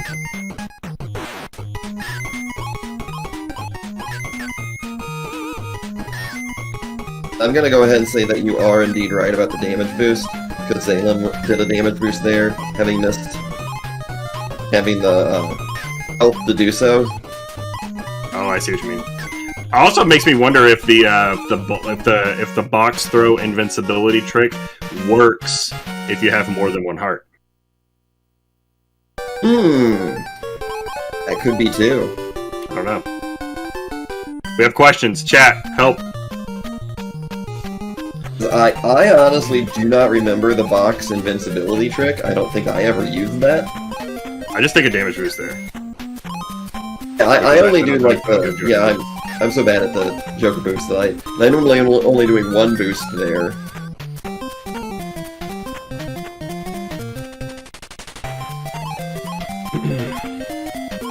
I don't believe anything in the bonus game affects the time Ferial. It's just a set amount of time that you're in the bonus game. I don't think there's a way to lag it or anything.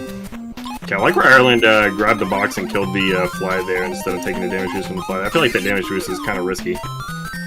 Surprised that Ireland is walking into the bomb and picking it up rather than falling into it. I noticed he did the same thing last run. I wonder if it is somehow faster to just walk into the bomb and pick it up rather than be at the bottom of the jump in it. You know what I mean? I don't know, because I thought the jumping into it was slightly faster, so I don't actually know. Yeah.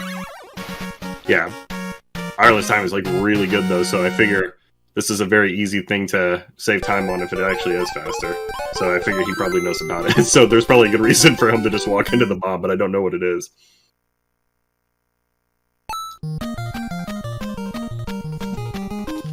At the same speed? Okay. They're the same speed. Oh, okay. Interesting.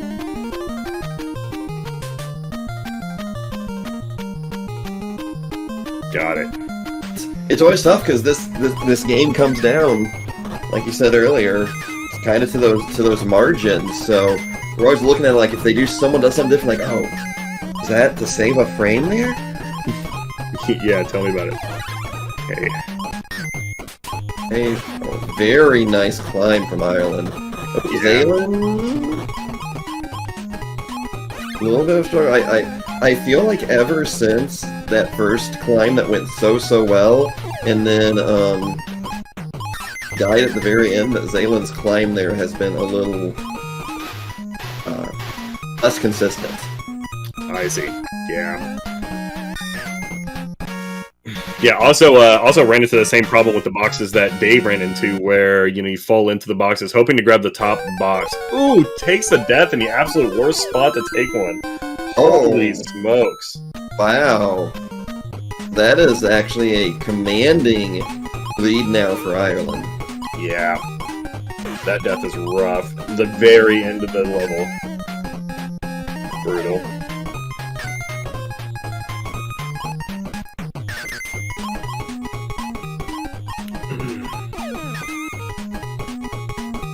Yeah, the race isn't over yet, because a death on J, especially that second section of J with the weasels, you die near the top, near the end, you have to redo the entire section over. It's probably the costliest death in the game.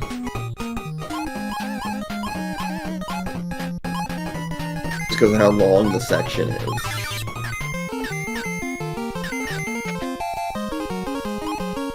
I think Ireland should make it spicy and just go for Giga aggressive axe boosts. We'll see. See. I mean, if he makes the axe boost, then basically GG. Took a hit there on the caterpillar, but recovered nicely. Yeah, nice kill there.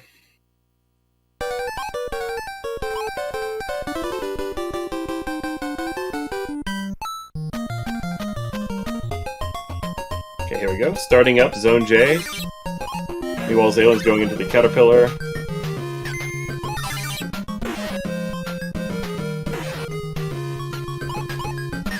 Very nice caterpillar kill there from Zaelyn. Clean first section in Zone J for Ireland here. Oh. Yeah. Okay, he is going for axes. Oh! I respect it. I respect the hell out of it. Going for the kill shot. Didn't quite make it.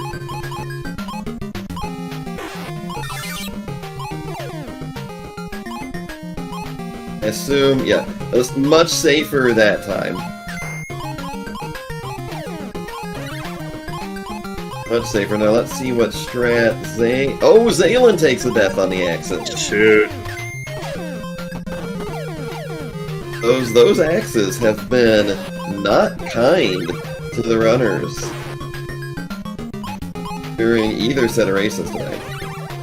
Oh, I say that, I mean, I guess they were kind to Dave, but I don't think he even tried the X boost once. He was going safe strats there all the way, and G, Ireland. Yeah, very nice. 10-12 with that death. That is very respectable. That is looking like a and was that on sub 10 pace before the axe death? I think so.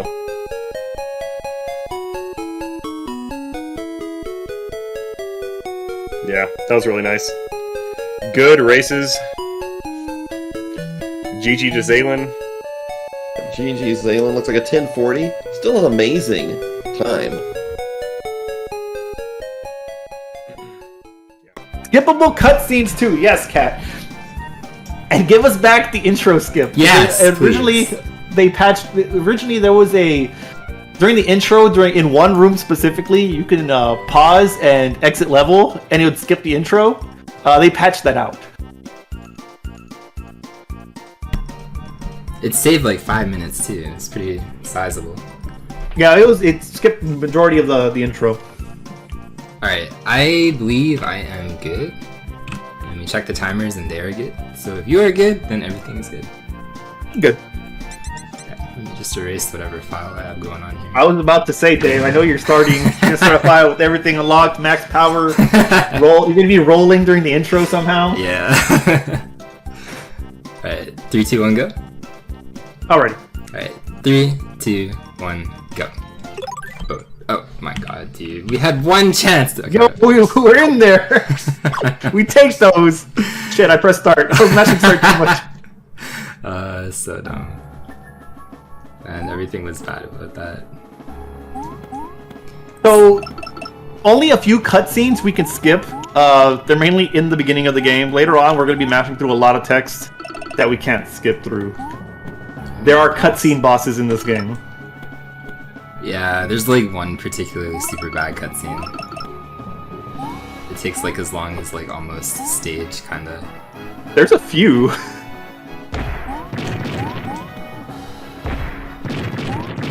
Oh my goodness, dude. I think I messed up everything in the intro so far.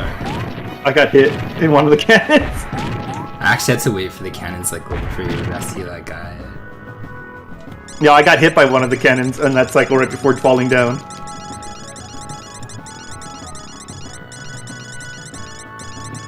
So this is Forbo, he gives us our powers, and he likes to talk. He talks now, he talks later, he talks throughout the whole game. Yes, he's the true end boss, maybe. Oilers. I know, he's... Okay, yeah, he actually betrays He's just us. a friendly No, he's barber not. He's a jerk that betrays us. Don't listen. Look, first of all, he gives us the power to defeat him, so how bad can he really be? I don't know, man. Maybe leaning more towards incompetent? No, because the problem with him is he has like an evil mustache. So Did you read the lore? no, Okay, because I never read it either. I'm just incredibly prejudiced as a real person. So- no. It just looks like he's got like an evil mustache. So like, that's the sign of betrayal. I specifically chose not to shave my beard this week in anticipation for this race. There you go. You know what? Like, Cat, please. I think you're the only one that can call it. But type in beard blade. Or sorry, exclamation point beard blade. I literally assumed you would say something like that, so I made a command for you, sir. Oh, I'm gonna die. Or maybe it was B. I'm sorry, Cat. But he dropped a heart. Thank you. I swear I did. It was B. What did I type? Oh, there you go. See, look! DeByrdman runs Beardblade because he has a beard. Check him out. Thanks, Dave. No problem. I do plan on shaving literally tomorrow. I told you, man. I knew it. See, this boss is super easy, but at the same time, it's possible to die on him in a weird way. I'm always afraid of dying on the first stage. I almost did. I took too much damage. I took 2 damage coming here, so I don't want to die on like this weird second section. Because the second section is kind of that was close. It's kind of. I got hit by him. He ran into me. He's got like a really weird running pattern. Yeah, sometimes he runs, sometimes he doesn't.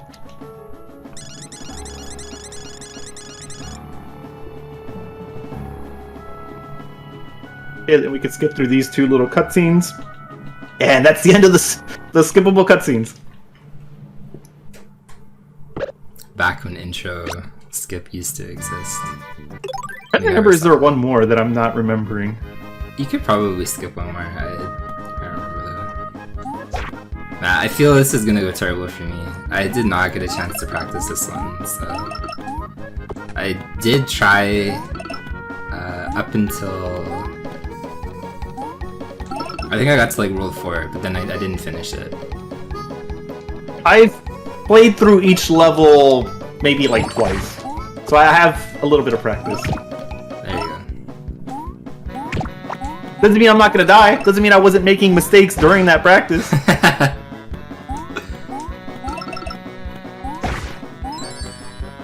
Doesn't mean getting swept up in a race scenario isn't gonna prevent me from dying. It's worth noting, like, if you die in this game, it's actually pretty punishing for time. It depends on the checkpoint.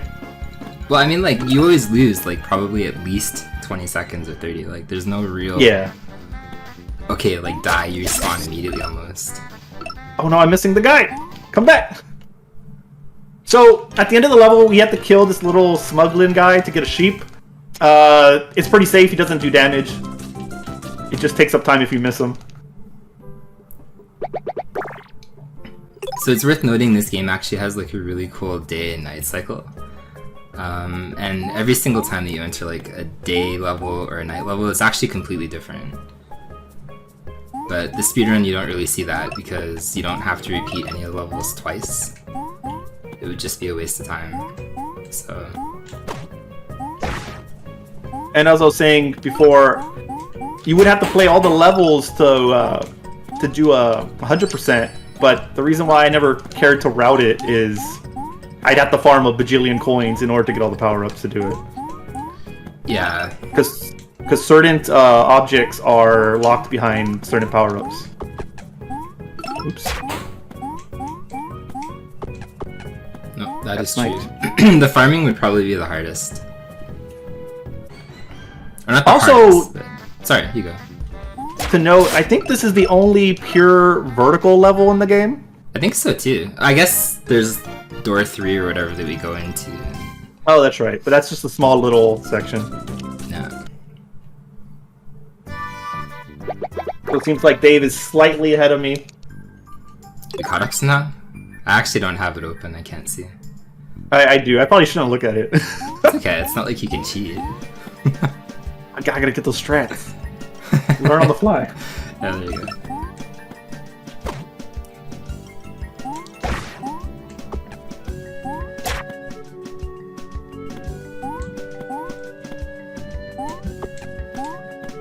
So this stage, as long as you don't mess up the cycle, you can run through everything. But if you get delayed even a little bit, you start getting hit by like these weird boulder things. And of course now, I said that, there's gonna be boulders falling in weird spots. But we're still good. Yeah, we're still Forgot to jump on this platform. This is the last level I played before jumping on live, so I'm a little upset I messed it up a bit.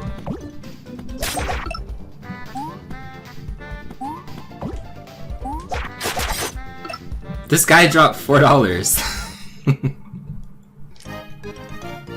The goblin at the end? Yeah, I think that's like probably one of the lowest rolls you can get. I think I had 2 before, but I did hit him twice out of the barrel. yeah, There we actually, go. Hit him twice in second. I had the same problem. I hit him once the first time.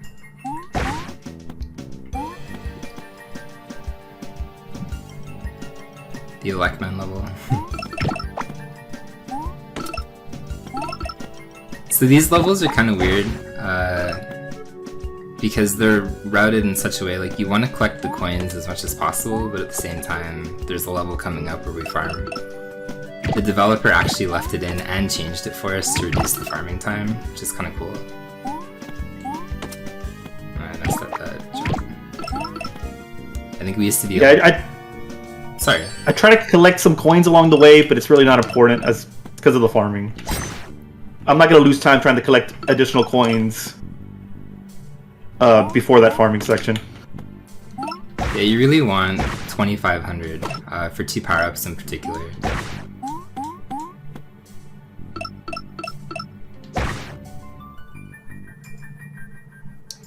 He did a couple. He actually did quite a few things for us, but he also took away quite a few things. So he giveth and taketh, literally.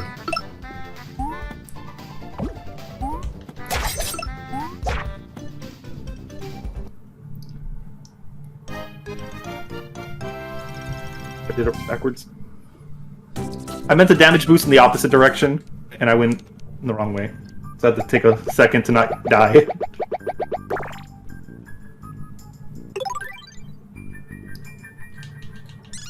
Oh, I didn't kill him. Yeah, I'm having some issues on the goblins too. I missed, I think, 2 for hitting them twice in a row now, which is weird. Yeah, when they pop out of the little bushes or certain levels, it's a barrel. You could hit them twice. So you want to hit them twice, and then when they pop out again, you hit them once and they die. Later on, it kind of becomes a non-issue when we get the attack power up because they just die in 2 hits. Oh, you could skip this cutscene. That's right. I always forget this cutscene exists. Remember when we thought we had to fight that boss as part of the speedrun? It's kind of funny because that goes back to the day and night cycle. That in the day cycle you don't even see that boss, but in the night you have to go through it. So there's full bosses that you just avoid by routing it properly. Yeah, it's always kind of cool though. Like there's actually quite a few auto scrollers in this that we were able to get rid of. So that's kind of all of actually World. Whatever would it be 2? No, 3. World 3 we play it all exclusively at night because there's 2 auto scroller levels and one of them and a 3rd level that is a race where it's not an auto scroller, but when you complete the race you have to I fell. I did too. When you complete the race you have to wait for the guy you're racing to get there anyways, kind of like Mario 64 with the Koopa. So it's not fast at all. Yeah, it's pretty silly. So this farming section in the OG days of the speedrun used to be very horrible because it used to take 9 minutes. Now it only takes about 1.5 minutes. I think back then I had opted to just not do it and just go without the roll. See, I was always a believer in roll. Like roll basically doubles your mobility almost. So even losing almost like 8 minutes or whatever it was, farming originally for 2,500, we still saved time, and that was kind of the crazy part. And then I didn't believe into the roll until they patched it. Yeah, no, it would have been slightly faster to take the 8, but like I can't imagine starting every run and then farming for like 9 minutes almost. That would just be silly.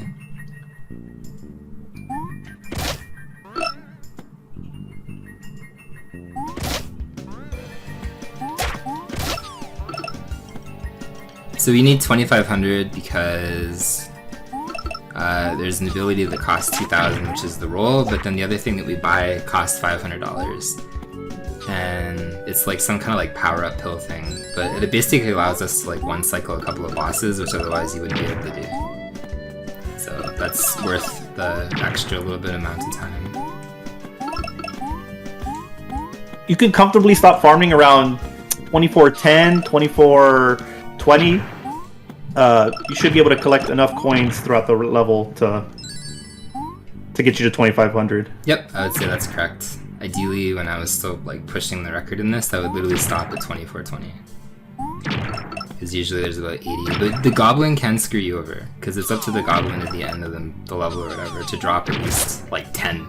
But if he drops like a weird amount, like he just did for me, where it's like 3 or 4, then... No! Ooh, that was close.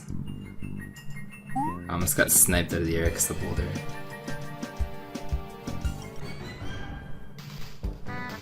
The falling boulders in this game really are the worst.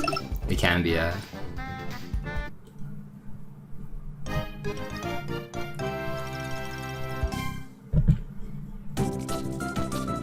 Yeah, it's $500 and we need it. That is correct. Oh no, I fell! I got sniped by boulder! Yeah, that almost happened to me too. I got lucky where I was able mine. to correct it, but... Even though this menu is only 2 like slots long, it's like something I take terribly slow, because otherwise you lose so much time having to go back and farm. We need the Brawn Vitamin, and then we need this beard wash thing. There we go. Very good. I used to be able to do that fast, but no. But now you'll see Branson turns into Sonic. So we got speed.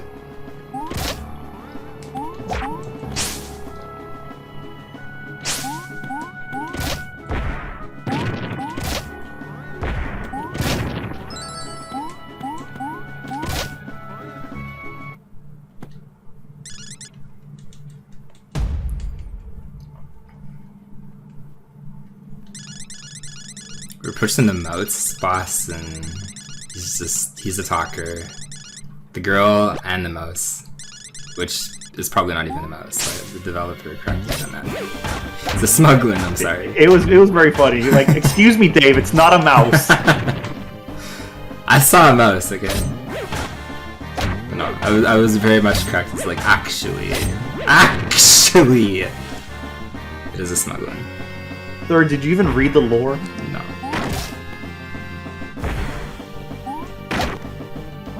Way to embarrass me in front of the dev, Dave. And when you do that yourself, speedrunning it in front of him. I'm sorry, that was mean. It's true.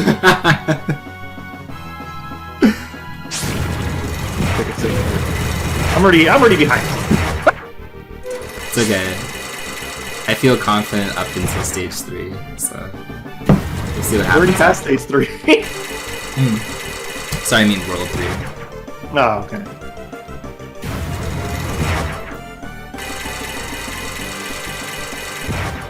It is not on Switch, it's a PC game.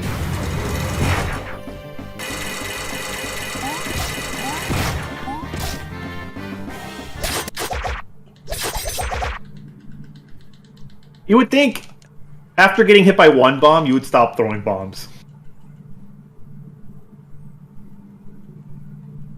You would think so. So this girl is a talker.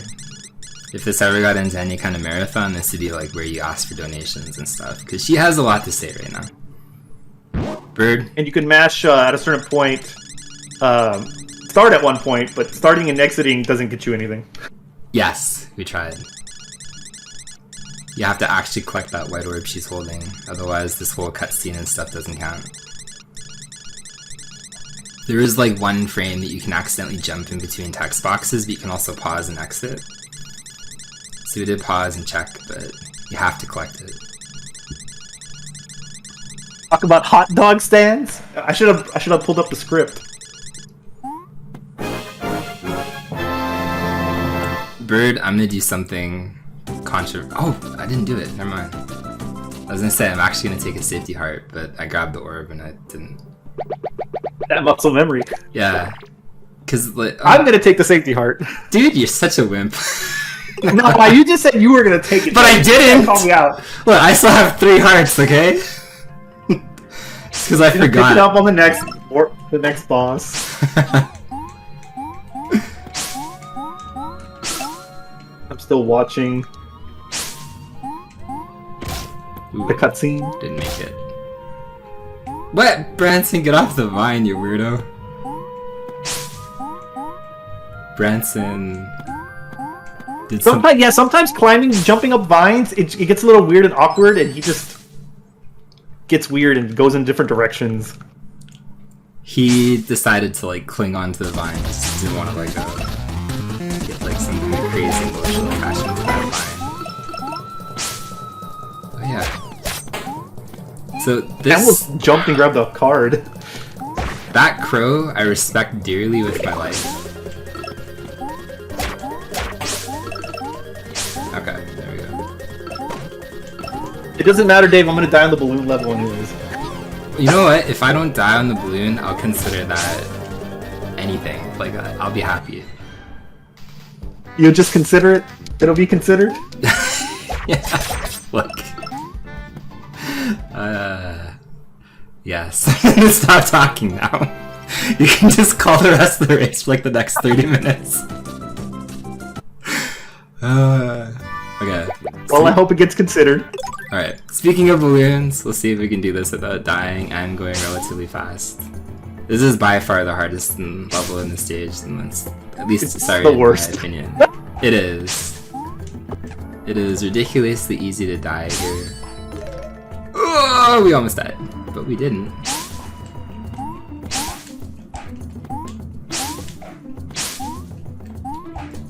Well, I took damage where I didn't expect to.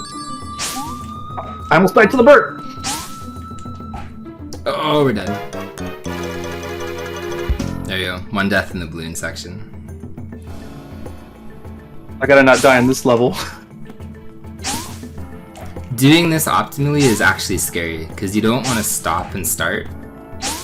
So I'm actually taking it pretty safe in terms of how it should look right now.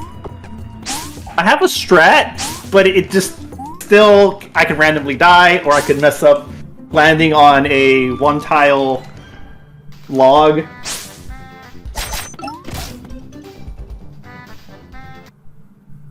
Honestly, I run Ninja Gaiden 2, and that's a fair assessment. Like, it's super easy to die in this stage.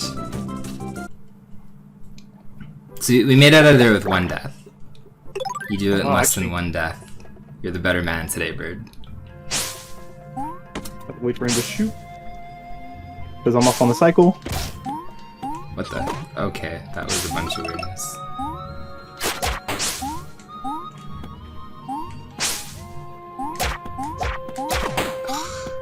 That's not smart. Somehow. Oof, I almost died. I almost died. Take it slow. Take it slow. What's in here? We're just wasting all of the time. So there's a skip there. This level has multiple skips, but I failed it. And there's another skip coming up here that's harder, actually. So of course we'll get the hard one after failing the easy one.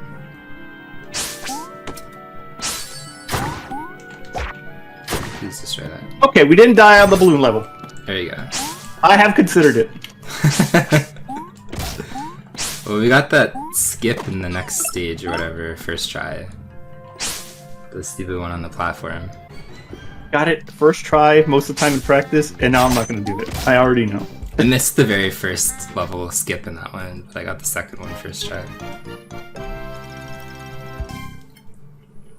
The day version of this is very fast, but it goes against the cycle. We'd have to go in and out of... Ooh, I took an extra hit by accident. I'm gonna play it safe now. Kill the spider. And then roll the wrong way. Yeah, the weird thing about the record, like, is it's not set in stone with the day and night route, but at the same time, like, it's still very good, the day and night route. Because in theory, like, maybe if you really optimized every level from, like, every possible angle, we would have a better route. But as we routed it, it's pretty solid, I think. Oof. I'm already messing up.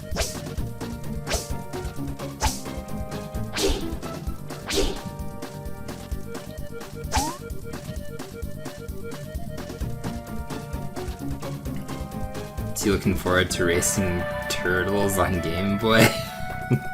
I'm not. Yeah, it sounds like an interesting one. I did do a couple of playthroughs untimed today. I'm just hoping not to die, and then I'm also hoping not to lose all my turtles.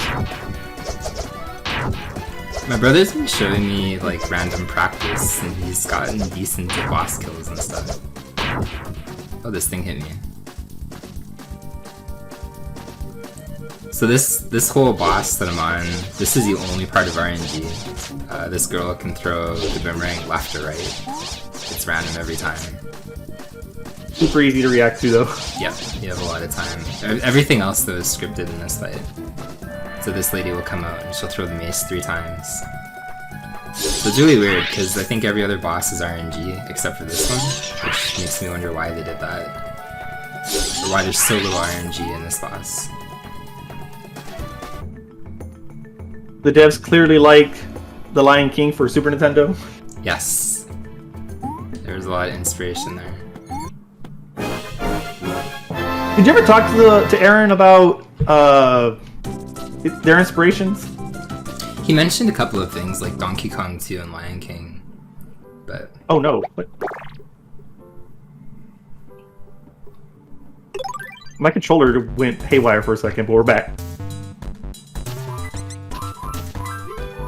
That was a sweet menu.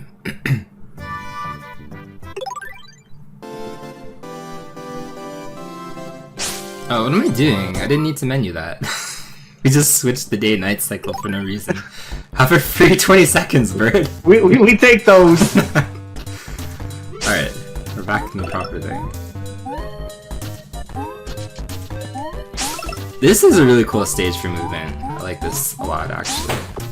Oh, I messed that up. Branson is clearly an RC Cola kind of guy.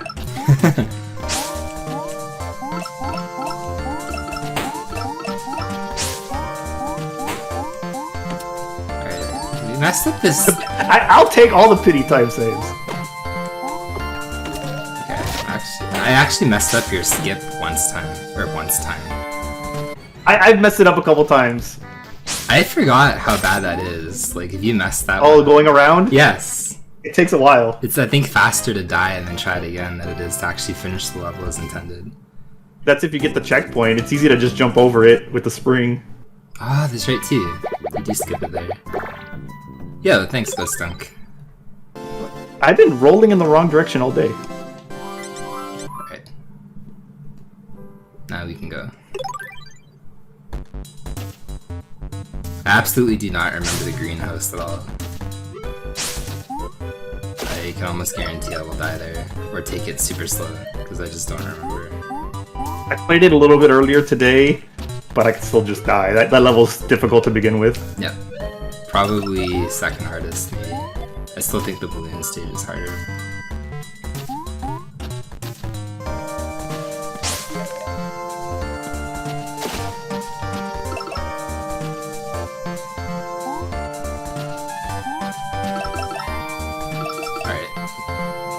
I also hate the final section of the level you're on.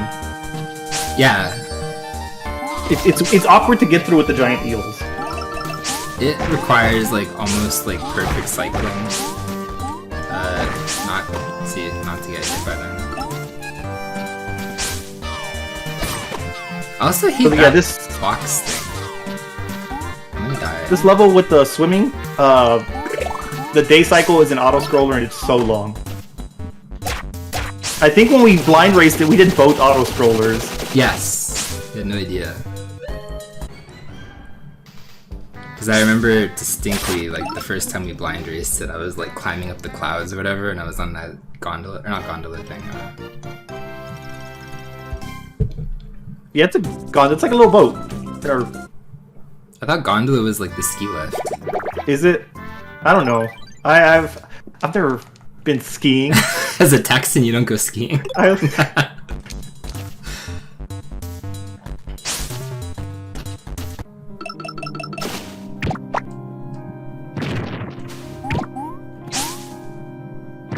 What are the little boats in Venice called?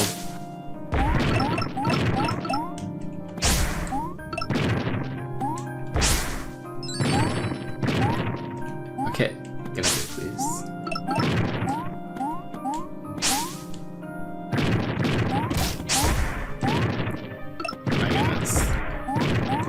stage has been. I went the wrong way. Okay. Just rolled into that guy's face. They're both gondolas. All right. Ah, so we're both right.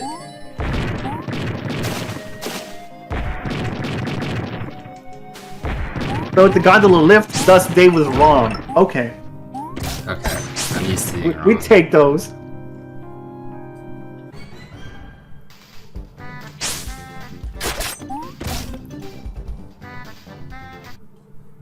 Okay, that was a very slow stage. I lost all kinds of time there. I just started it, so.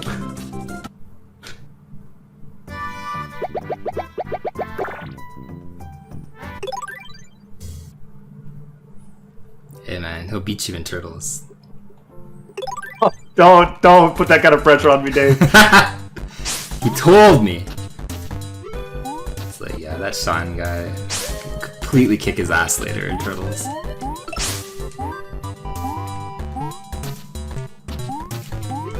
I can never get past this dude. Same with this guy. Both of these monsters. It's very tight.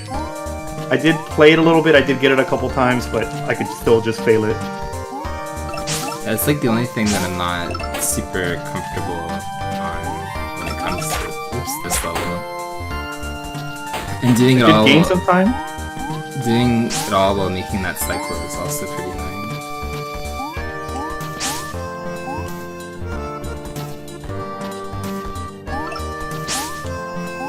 Woo! That was probably tighter than it should have been. Alright, I honestly thought I was gonna die on that level.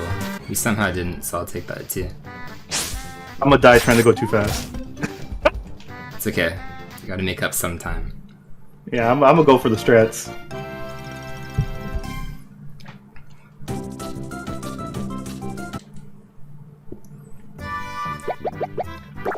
Do we agree this is the best boss? Okay, we got the first cycle there.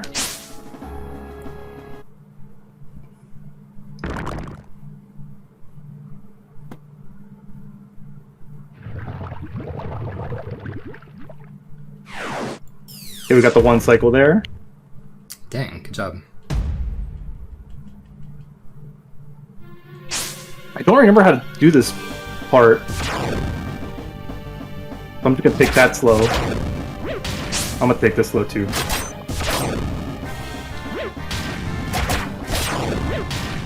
Okay, it wasn't perfect, but I didn't die, and I know I did it quicker than Dave. There you go.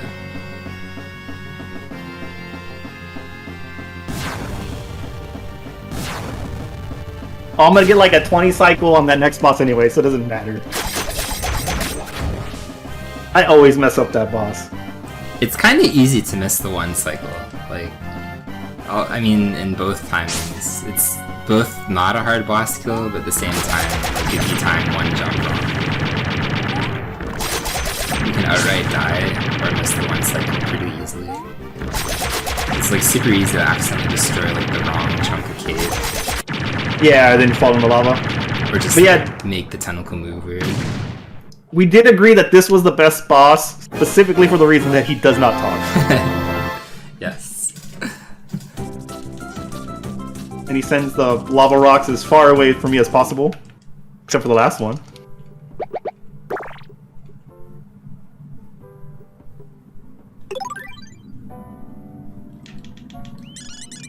Okay, now we have the super long cat cutscene. The cat also has a lot to say. Apparently Branson wants to punch the middle of the air there.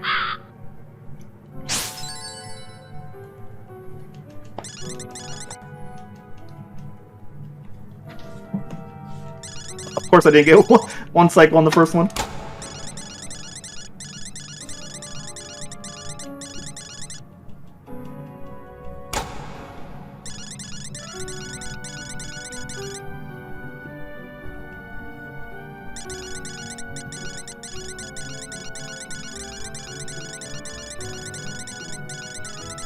There we go. At least we killed him without dying.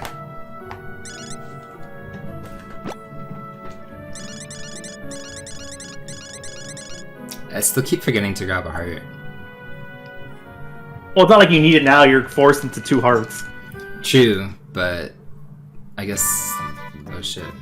Completely forgot. Oh yeah, no, it's That is something that this next world does make it a little tricky. Is that you're forced into 2 hearts. Yes, and casually that's like actually pretty hard. Especially when one of the levels you have to play, you can't do the day cycle. All these levels you have to do on a specific cycle. But one of them you have to do in the night cycle, and it can just choose to kill you. Oh shit. Oh shit again. Okay. That was almost bad. All the hesitation there. I have nothing better to do but watch you all smashing through text. Ooh, we got the skip though.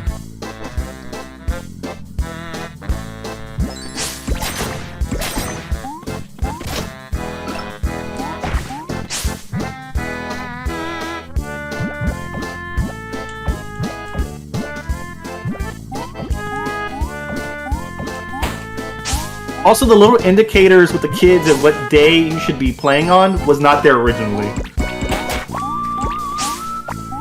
You had to just guess until you found the kids. Yes. So that was a quality of life thing that they added afterwards. Dude, somehow we did not die here. I will so happily take that.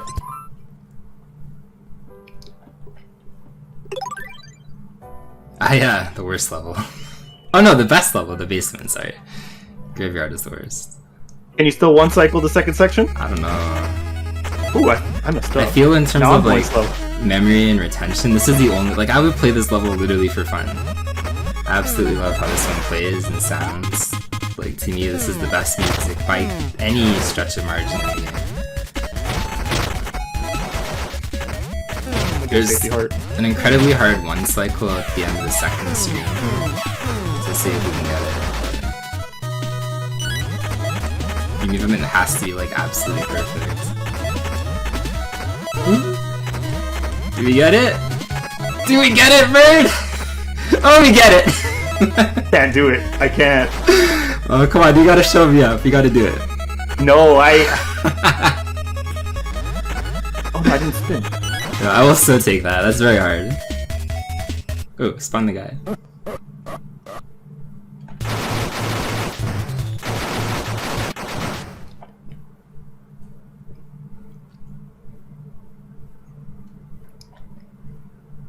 Not the perfect greenhouse, but we take those. No deaths, right? No deaths. There you go. Also, you could start and select out of these levels once you rescue the kid, because that's the important part, not actually collecting the sheep. Yeah, I'm glad they didn't fix that one, because I found that pretty late when there was still like mass updating stuff. So, oh shit, I completely forgot about the ghost in this level. He's only a pretty big mechanic.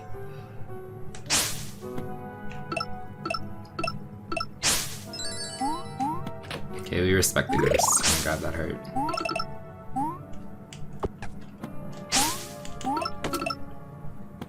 So this ghost is super annoying. He's complete RNG. He'll pull up... Okay. He'll pull up this sign. And it's either gonna be... Stop or go. I can't talk at the same time.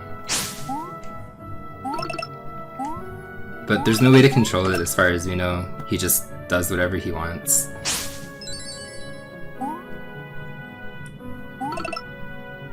The record that I still have in this, I think I lost like 10 seconds here.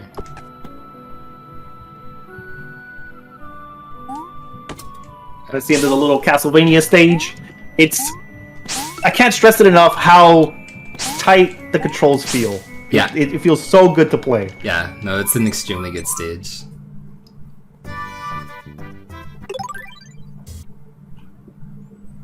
I'm entering the level that you just beat. It's pretty close, honestly. I forgot to change the day and night cycle. So that's why they added the icons for people like us.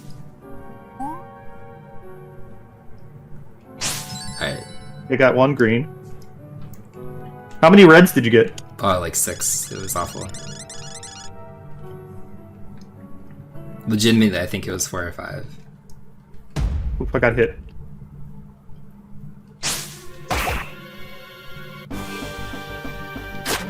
I got 1 red.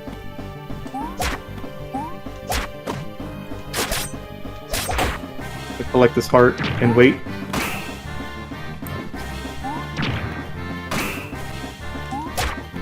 It's the worst. I hate this ball. I've been getting my practice against that boss. I've been getting the worst RNG. I have yet to see the redhead kid. There's a couple of kids. Sorry, you go. You can crawl while in a red light or whatever, the stop sign, but there's not a lot of spots to use it. You're saying about that, boss? Nah, I was gonna say there's better patterns. Like each kid is a different pattern, and you want a specific kid. I forget which one it is. Like the sandbag kid. The little redhead kid with the like hair flip. Oh, okay. Dude, I suck. I grabbed the heart. Specifically for a reason, or you just got it by accident? No, because of the auto scroller. Oh, okay, yeah. At the end, I never take 3 hits, but I sometimes take. Sorry, I never take usually more than 2 hits, but I've gotten hit 3 times. yeah. But I don't do anything to avoid it. I just hold down and hope for the best. I move to the screen like really rarely, actually. I'm not supposed to be here. This is the wrong day-night cycle. Oh, I messed up the 1 cycle. I think we're gonna drown. Yo, we got the redhead kid twice. There you go. Literally. It wasn't back to back though. He did the little hand attack. I need Dave to forget where to go in this level. It's possible. And drown. It's possible. I don't feel comfortable with this at all. Because I hold down. No, down and then down. And Mash then start. Right. Down and then right. There you go. Now left. Yes, left. Okay, I think you remembered. I need you to get lost a little bit more while these kids talk to me about friendship or something. Almost got lost. How do we... Okay. Second part, though, is down.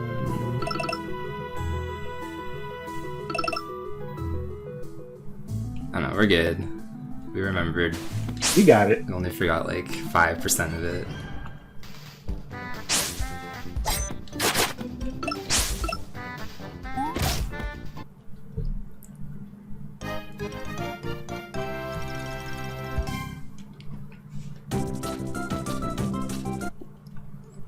No, wrong way, Branson. Let's go. Honestly, forgot the order of like day, night, day, or whatever in the last like smuggling area. You're on like once you did the night on the first water level, it just naturally goes day, night, day, night. Dude, this... after the level you're on, there's no more cycle.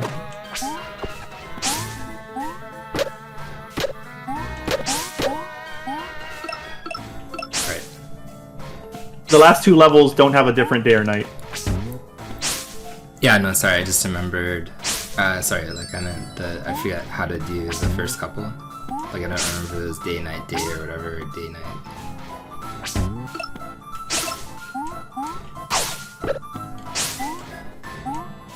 Ooh, that's close.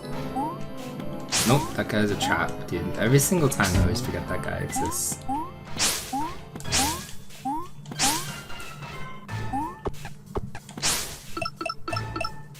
Aw, no way! That's amazing. I fell right into the lava. Just look at your screen. That's my fault for going down that hole crooked.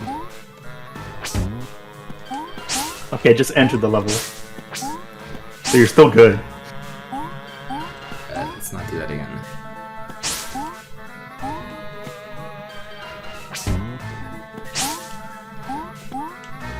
Oh, wrong way, Branson, come on. I don't know how I've been going in the wrong direction.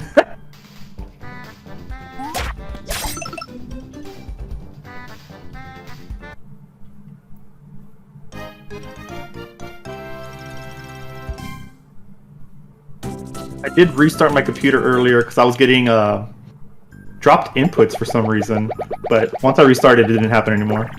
That's weird. I wonder what was causing that. Probably just my computer acting up. Maybe, yeah. Oh my god, this guy! I Oh! saw... How? I've never died to that guy. Wait! Oh, the checkpoint was right here, though. Over here. Oh, we both died on this level.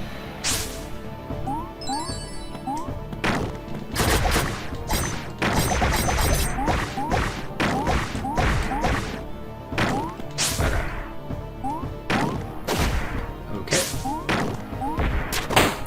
How did that happen, man? That was a weird one. Oh, you went between the enemies? Yeah. Oh! Yeah, rolling is very weird when you're like bouncing between enemies. Okay, that was okay.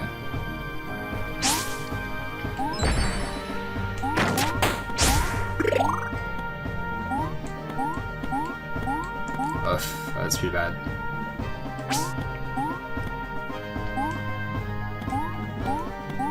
So we're approaching the final stretch of kind of like levels. There's one more level after this one, but it goes by pretty quickly and it leads into kind of like a boss fight. Ooh, we have a runner goblin finally. It has a like a Yoshi's Island style pick your own door section. It's not random like Yoshi's Island, but if you're familiar with I'm taking way too much damage here. My brother earlier said to pick the mouse door. We're not gonna pick the mouse door. I don't know if I believe anymore it's possibly faster though. I think it despawns and you can't do anything even if you went that far away from it. I don't think it despawns, but I don't know if you can get that far because at some point like you need to wait for it, I think.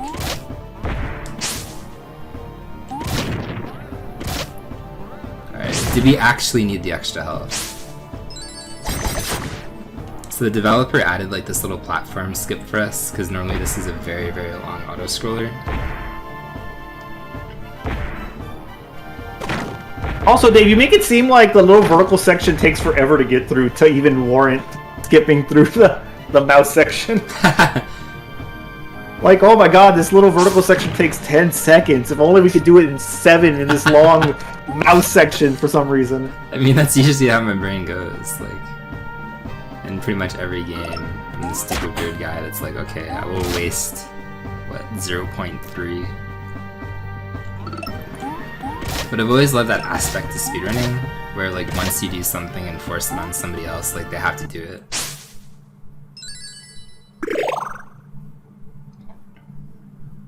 So this is the second last boss.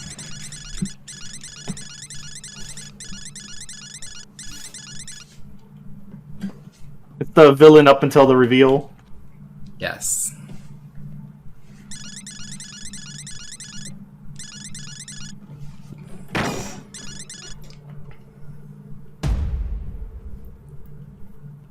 And the second phase of that boss fight used to have a skip that got patched out, or a quick kill that got patched out. I know. And now it's just RNG whether or not you hit him. That was Do you have like... a consistent way? No. I have absolutely no consistent way to hit this guy. I feel it's like incredible luck every single time.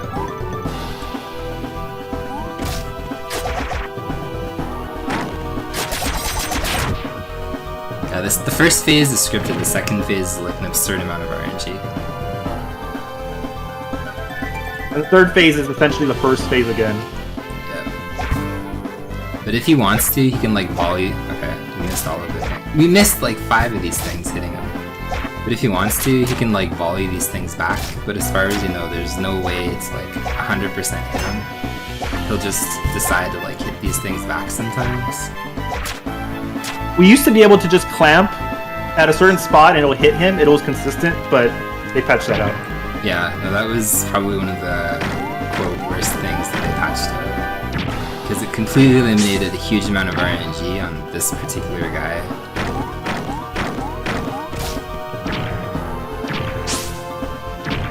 So it turns out I didn't need to grab that extra heart.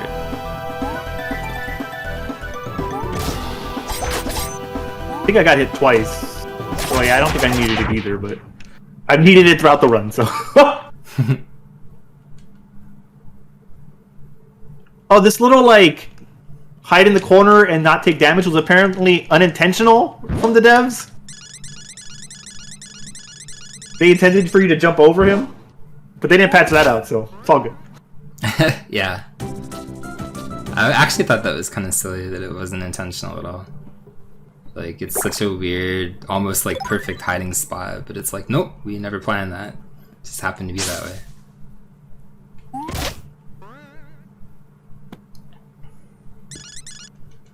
Alright, evil guy turns out to be evil.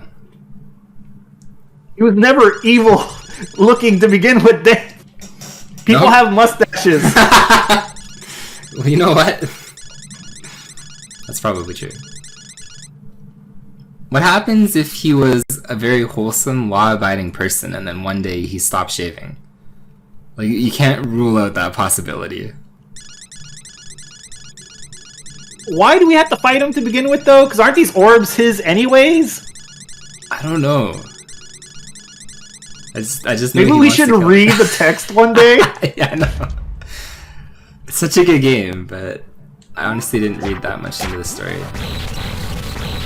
It's because the first time we played it, we blind raced it, so there was no... We weren't reading the text then, and then we immediately started routing and speedrunning it, so... There was never like a true casual playthrough.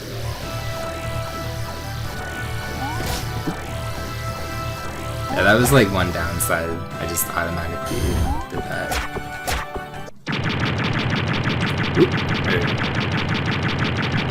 GG. Thank you. I'm entering the final stage.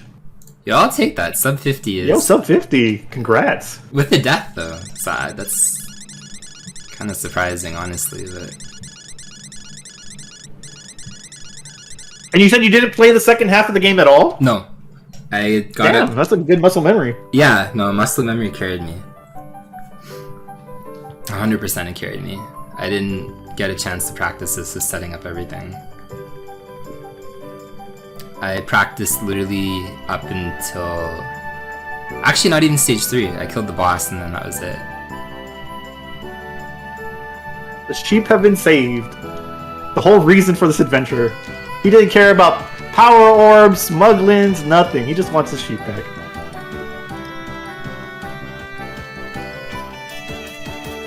Trout the dog. I don't think we even see him in the speedrun, sadly. But thanks, woman. Hide behind the sheep, it's safe. Hamster in it. I'm very bad at this boss. Dave does this boss 10 times quicker than me. He's really good at getting like 3 or 4 hits. It's more precise than you think to like jump off his hand, but it's also pattern specific too. Like you actually Jumping off his hands feels very jank for me. This is actually the best pattern because you can get almost you can get 5 hits on this one. There we go. Oops. Oops. There you go. I think I started my timer one more. I'm just like watching you completely forgetting I need to time it as well. 2 minutes ain't bad. I'm okay with 2 minutes. No, especially Entering the final boss when you're beating it. That death on the little conveyor belt stage really did set me back. I was a stage behind the entire game. I'm surprised I didn't lose more, honestly. But Thank y'all for the GGs. no, GG for sure. I'm glad to just switch right into Turtles, I guess, if you're okay with swapping them. I'm good. I don't need a break or anything. Sure. Oh, I do need to set it up though. Yeah, it's kind of... That's okay. The USB-C cable that I'm using for my controller is the same one I have for my capture card, so I need to plug it in.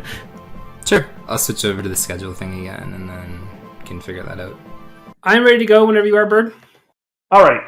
So you want me to go to the character select screen? Yep, because time starts when we select a character. I actually did check the speedrun.com page. So, I'm selecting Michelangelo. You're doing Donatello. We're just choosing our favorites. There's no real difference between the turtles.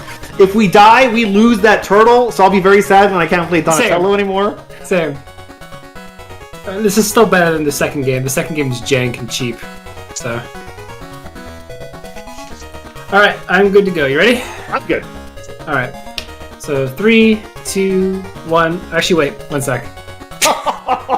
The false start! No, I forgot. I was actually going to do this on my side so I can record the VOD. Anyway. So, 3, 2, 1, go.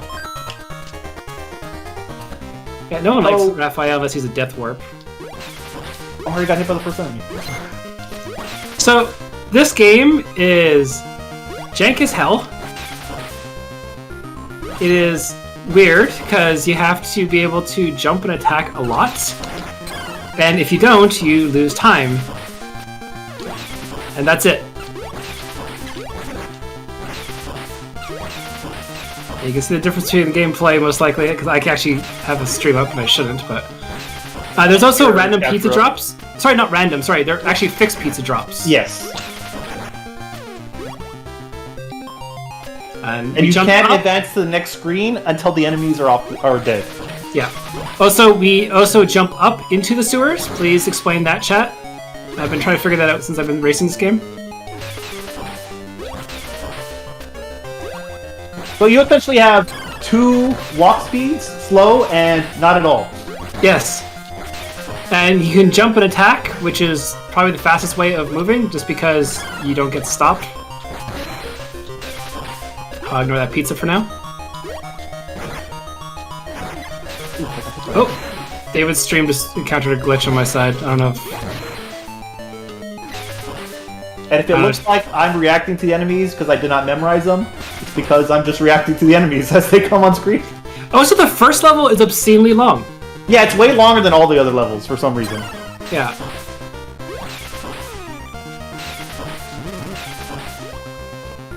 Gotta avoid the bikes.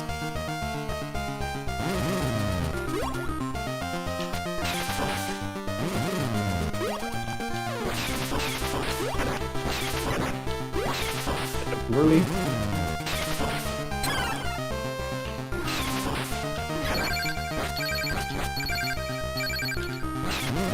Remember, kids, always pick up free pizza. Yeah. Best kind of pizza. You jump up into the sewers again. You walk into the bike because you forgot to jump. Actually, I will go back and grab that pizza. There are bonus sections. There is one that I've gotten by accident a couple times. I don't know if you have. No, I've never found one. There's one on the second level that I jumped into by accident sometimes.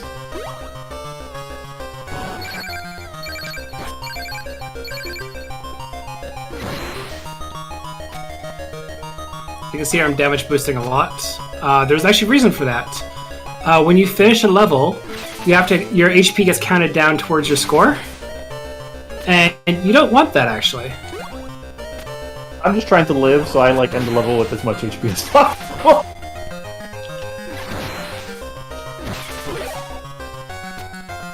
Also, I found out, this is a weird thing, if the pizza's on the stage when you're going into the first boss,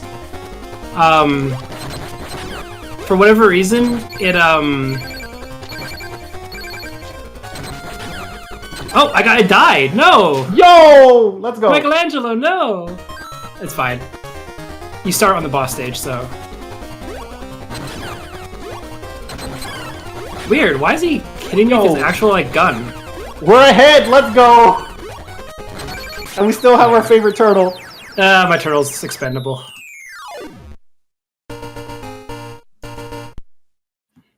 What is everybody's favorite turtle? Bird advantage.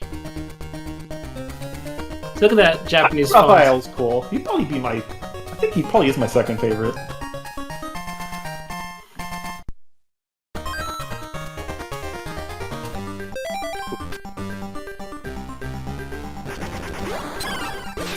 So next to these pipes, one of the ones that goes downward, there's a bonus if you like go into the corner. So I have a question for you. What's up? What's the difference between the Japanese version and the English version? Oh my god, what is it? I think it's the hitboxes.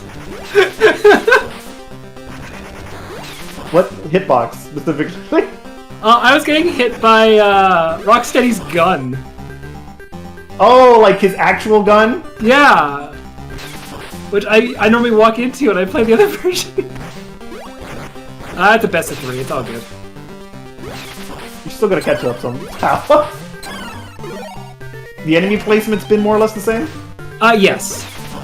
But I think the hitboxes are a little bit different. I have to wait for that boulder to finish going there, so... Yeah, you have to wait for the boulder to get off the screen. Yeah.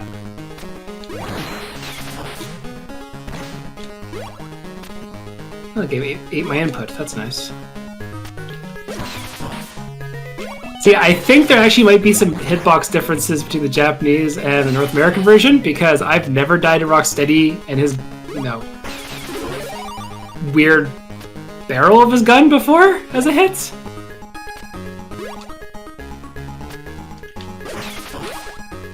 But whatever. We're learning. The free pizza.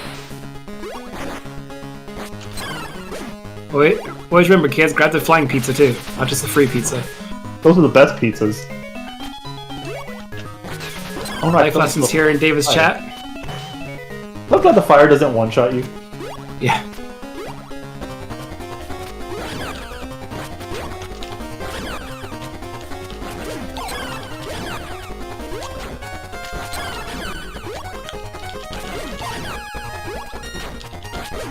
There you go. Oh yeah, caught up now. I just beat... Yeah, you're ahead of me. Yeah, the music is quite bad. Oh, the great cutscene here? One big advantage that Shawnee has is not only did he practice this and learn it, but he runs Mousetrap Hotel, and if you could run that game on Game Boy, you could run any Game Boy platformer. True. So this is like the shortest level of the game. You're just on traffic, like a lot of traffic, obscene amount of traffic, all bumper to bumper, but still traveling. The most unrealistic thing here is there's too few fights happening in New York City on their traffic.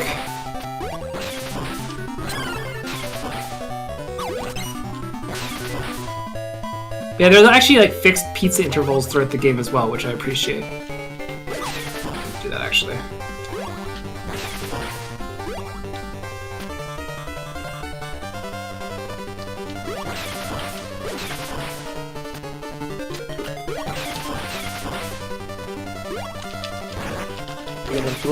Yeah. There you go.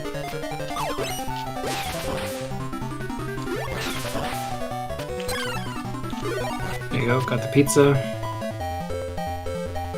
Oh, so, for some reason the Foot Clan soldiers can't actually jump, so if you actually just get them off screen, they can't do anything.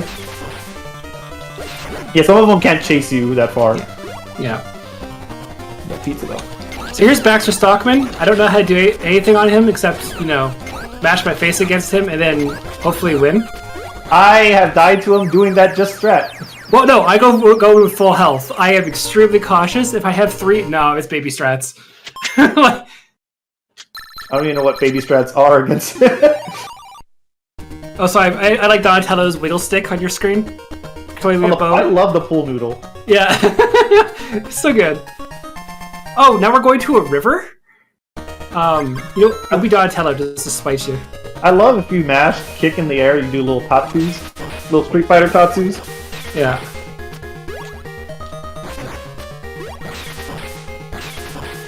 I actually do like the river stage. It's weird and jank. It is. I like it, but the one thing I really dislike about it is those stupid fish.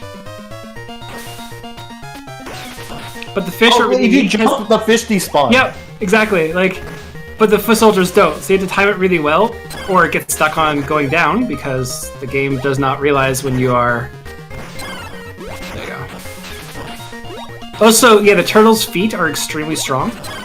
They can destroy bricks and everything. Also, the hitbox on the kick is very Generous. generous. Definitely generous. And the guy behind me here should give me pizza, or in front of me, I guess. I'm already behind. Might as well get the free pizza. I'm just gonna get rid of the foot soldiers there. There you go. Ah, giant ball thing.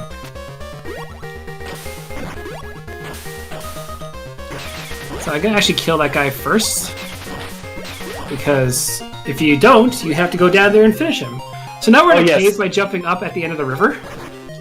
Yes, for some reason Shredder is held up in a cave by the river. Yeah. Look at that pizza for He's now. fallen on hard times, but it's okay. I mean, again, Shredder is nothing but a whiner, really, in the show, and it's great. I can say the show, because there's only one TMNT show that came out during the time of this. Let's be real, there's only one real show to begin with. I mean, actually, some of them actually are really good. I've actually never really watched the newer ones. I hear they're all the guys down there. Yeah, the guys behind under the log, you have to kill them before you're going off the screen.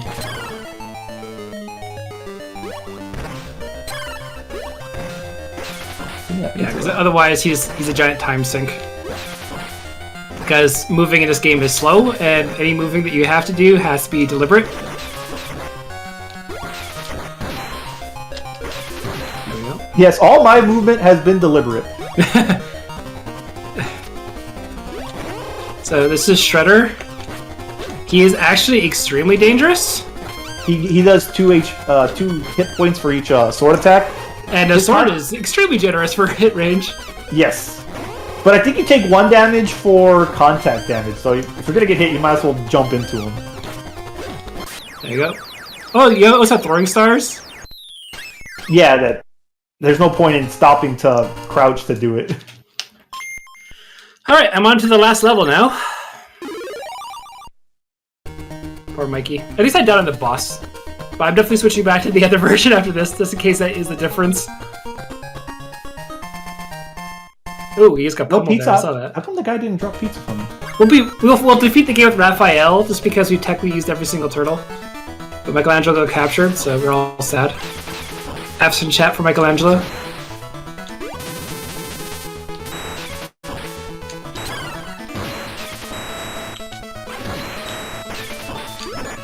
Alright, so hard not to die to Shredder. 1 more hit and he's dead. And he's dead. Okay. Honestly, Krang's quite easy, so it's... No, Krang? I don't even know the strat. I just jump into him and he dies. That's the strat for every boss, but every boss has different movements. It's kind of hard to implement. Watch, Krang's gonna be incredibly fast and hard in the Japanese version. No, I've actually beat him in the Japanese version. Oh, okay. You just didn't run to the gun originally for... Just get rid of all those enemies.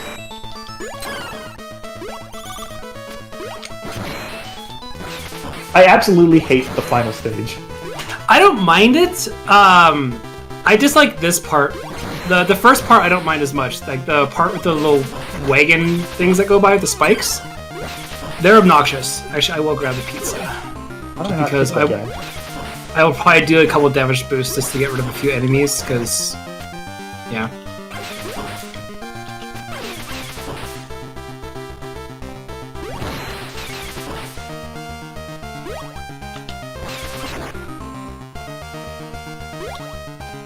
So I wish I could move that fast, that stupid cart. Hit by that?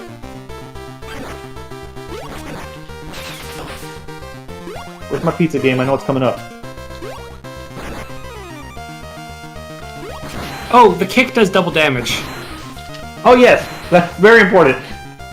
Yeah. And you can turn around into single frame and your actual hitbox goes with it. So it's quite devastating to just jump, kick, and just destroy everything around you. There you go. And now onto Krang. You want to go to the right here, you wait for him to jump, and you meet him with a kick. My pizza.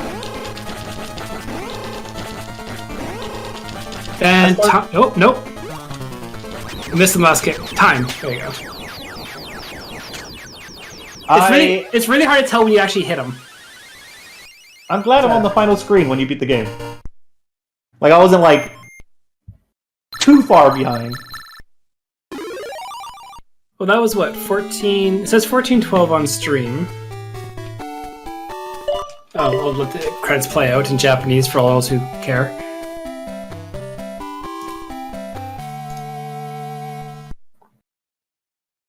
Let's see here. Damn it, that's a PB. You're so upset. I am! I died! That was a 20-second PB with a death. I just checked my screenshot I sent you. My screenshot says 14:34. Okay, we're entering Krang.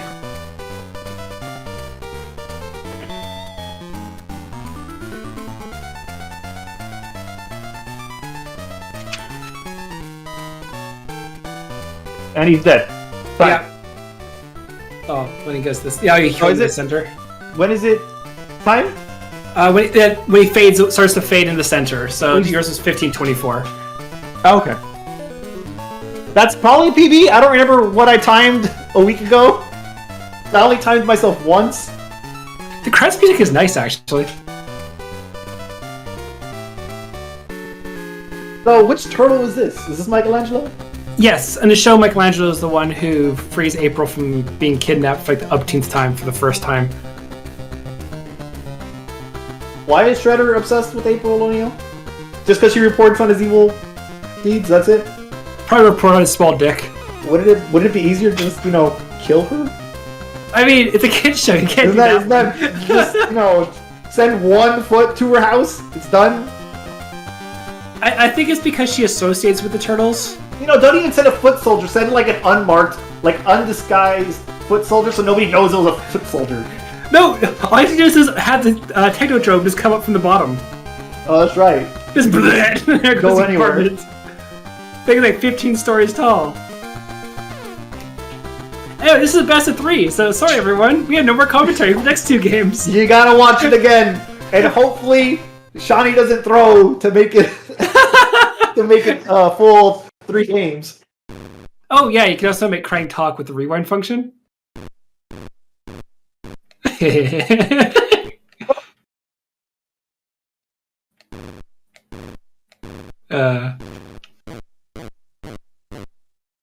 Yes, Shredder sends a foot. 145,800 points. Honestly, again, I've never been hit by the barrel of a gun before, which is really peculiar. So,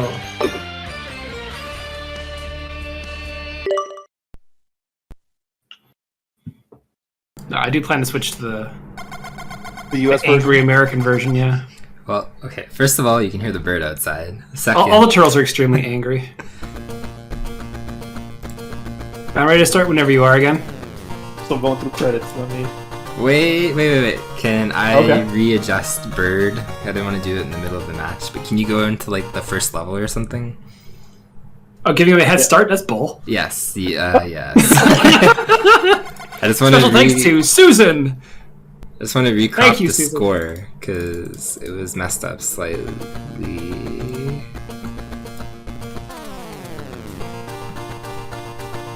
Okay, there you go. Let's see where It's fine to ends me. at. No, it was. You go back and you check the VOD. You'll see. I promise. I'm not crazy. It wasn't too bad. To but... future Sean, who is current Sean, who is watching this, please message David to see if he's full of shit. Well, that run was deathless. Most likely a PB. Because I don't remember what my time was last week. It's got to be quicker. And then there's mine, which had a death, which is a 20-second PB. So that's the best I can do it. So it can only go down from. Follow the Foot Plan trademark. But yeah, whenever you're ready, Dave, we can get going again. Yep. I think we're literally good. So. Say that, we're definitely not. Okay, put the I'll get out of recording here. on and just You guys can fast forward through cutscenes. Yes. Yeah, I'm out of here again, and you guys can count down. So. Okay. All right. So you're doing Donatello again? Yeah, or I'll mix it up. I'll do Raph. I'll start at stage 5 to make it fair. Well, yeah, I don't know why you could select the stage. I don't know if that's in the original game or is that only for this? No, version? it's an original game too. It's a basic Game Boy game. They didn't have a save state thing on it, so it's like okay, just make it stage selectable. Other games just have it where like, hey, you got to do it in 4 turtles and call it a day. Yeah. Good luck. Honestly, it's really nice to practice. And we keep riffing on this thing. It's actually a pretty decent game for controls, as long as you change the controls. If I go here, yeah, it's something jump more is attack and B on Switch. If I reset the defaults here, you can see jump is Y and attack is B. And don't do that. It's flipped. It's flipped for like your standard like game design for like Mega Man and Mario and all those games. It's flipped. Yeah, just change it when you get it. There you go. But other than that, I'm ready to go. So, you want to count us down? All right. 3, 2, 1, go. This time, hopefully, Mikey doesn't die. I didn't get hit by the first enemy this time. I got hit by like the 4th enemy.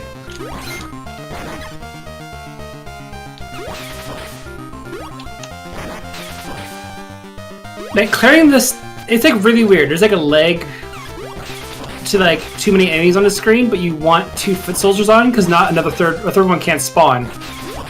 So if you get them to follow you, it's like, yeah, like they just don't. I'm over here killing them as much as I can because I don't want to get hit. That's probably the best I've ever done the first part of that.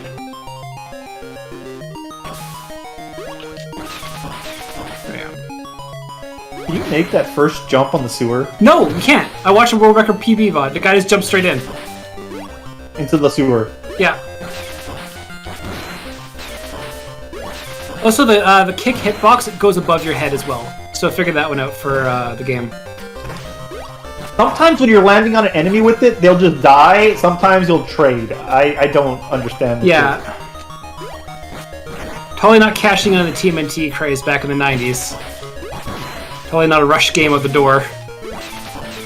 Definitely didn't put all the resources into the first level. Like they're turtles, they gotta go to the sewers, right? Oh, the arcade version had motorcycles. Let's put a giant motorcycle sprite. Yeah. That has 0 animation. It just slides across the screen. Hey, animation is expensive.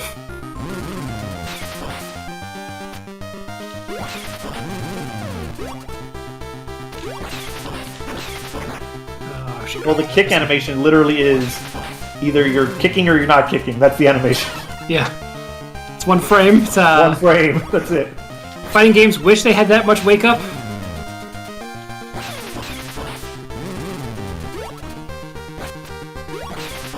I think the easiest way I can describe it is the kick's equivalent to Jigglypuff's up A in the original Smash Brothers. It's beyond jank. Yeah, it's pretty much like her neutral air.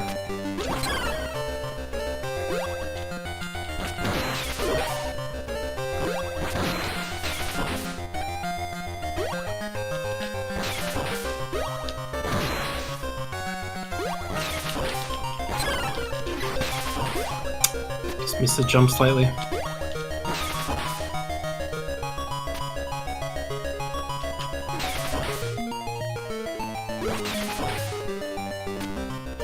Is it better to walk off ledges or to... I don't know.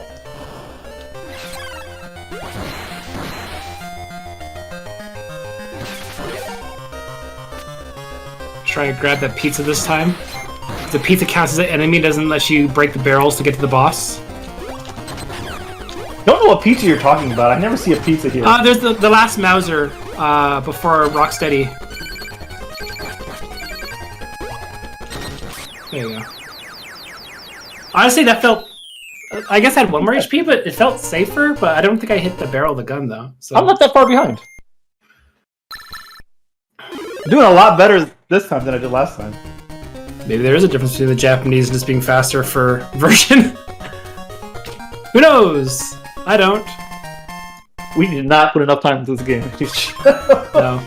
It's like when we race the Mega Man games. It's like we don't know the names or strats. We just play it and learn some stuff. Honestly, I'm just happy to do casual speedruns of those games. They're fun. They're fun. If you get crushed by that giant pillar, you lose a lot of life.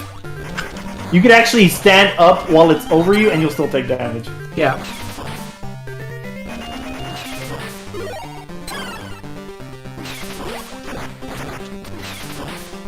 Oh, I jumped into the stupid bonus! The one I was trying to avoid! I forgot it was that! Trying to watch a stream to see. Oh, it is there! Wow, okay. I don't know. Whatever, I don't even care if we win. Oh, I lost. Oh, shucks. Yo, the pizza's still here. Let's go.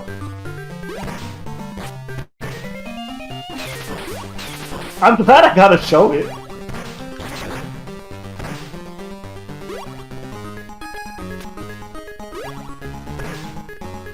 Yeah, I think the river level is like maybe the longest, just because of, you know, how initially long it is. I think the third level is the shortest. The first one is extremely long. The second one's probably the second longest overall. And then the fifth level is oddly short. It feels weird.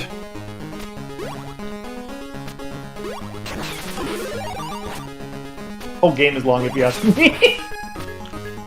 Come on, it's still longer than most games David runs. He just finished running an hour-long game. 50 I minutes. stand by that. David, when are you gonna run this game? I can just lend you my Switch.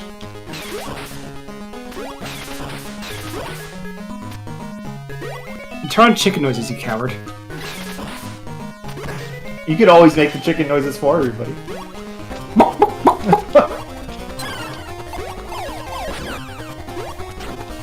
Sorry, that's an impression of David. I'll do a chicken next time.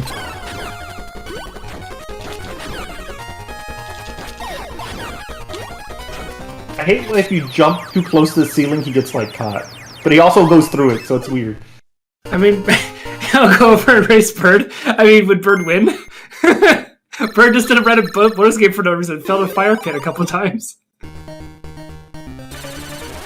I guarantee you, anybody who puts, like, a couple hours in this game would beat me.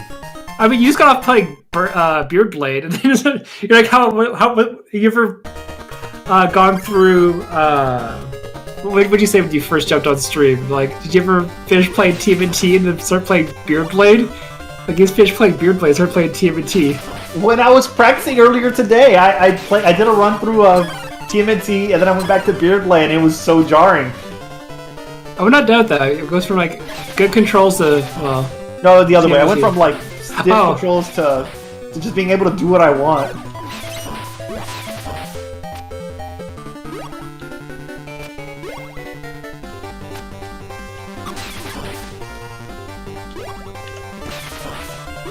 Yeah, I do love how you can leave most of the foot soldiers just behind you. They don't jump up the trucks.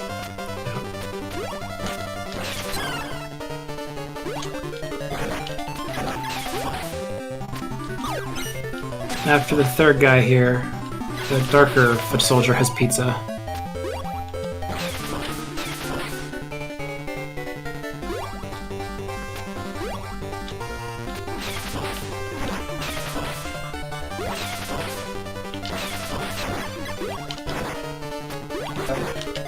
There you go.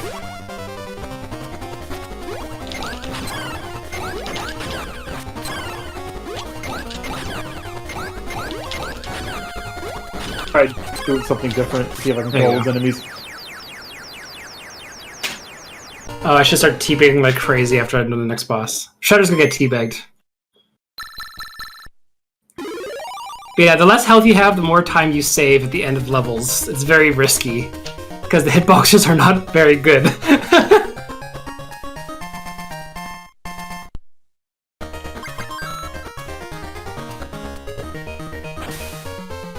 I had way too many enemies on the screen at the end there. Oh yeah.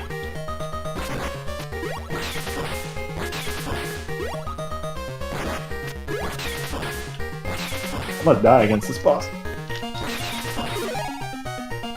Oh no, we got him. Okay. And then I just like doing little Tatsus in the air.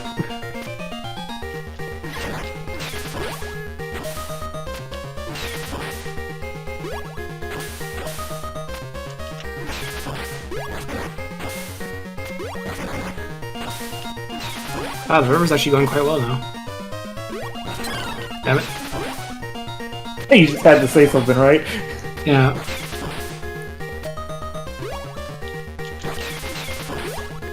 Like, you don't want to stay on the logs for too long, just because if you do, well, they drag you backwards. So...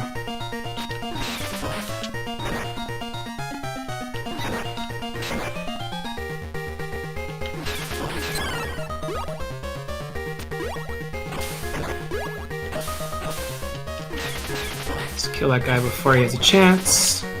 Do that, and then I should be able to progress. There we go. Up into the Technodrome cave, because... yeah, please chat, fill out why the river is like crucial to get to the Technodrome cave. Give me your best lore and incorporate some sort of hotbox stand. Who else is gonna accidentally find a Technodrome in a river?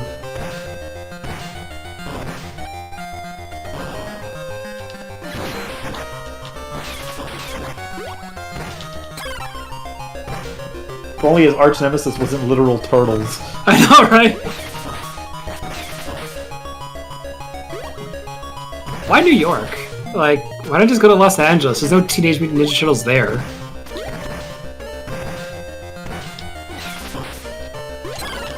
One. It's not gonna, it's not. They don't have a. I guess okay, they do have a blimp. Okay, never mind. And a van. Well, the van costs gasoline, and they're not going anywhere in this today's day. Well, how do they pay for gas at all then? They steal it. Let's face it.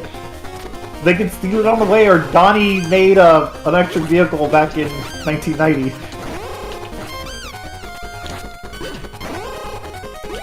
Gets 4 city blocks per tank. It runs on pizza and dreams. Oh, teabag. Yeah, there we go. Frame skipping teabag. Goodbye, Shredder.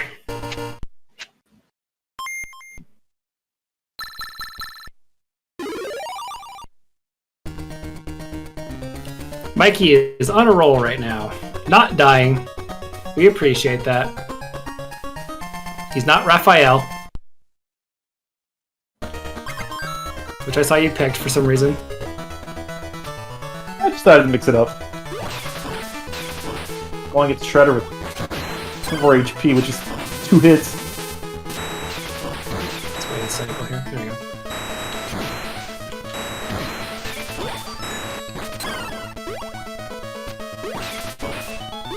Hit. Those lasers that come down from the ceiling are really weird because they are prox trimmered. So like, okay, you know, they'll get towards you or whatever. But by the time they start, you can just walk underneath them and they don't danger you at all unless you stop. We managed to beat Shredder again without dying. Let's go.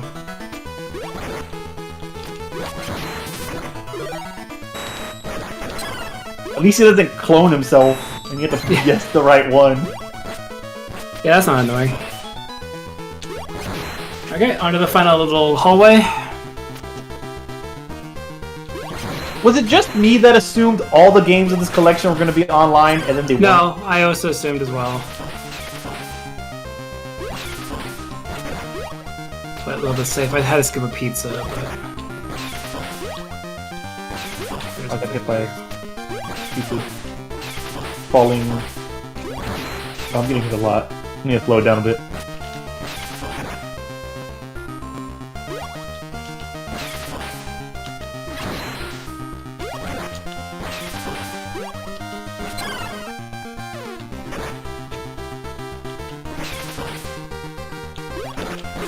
There you go. Now I can damage boost a couple more times with some confidence. Taking way too much damage in this level. Yeah, the last level, the first part, is dangerous because there's like only 1 pizza. The last hallway has like 3. So it's like, okay.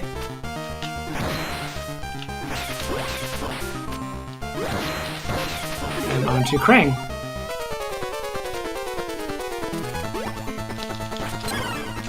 Okay, we're on the final screen.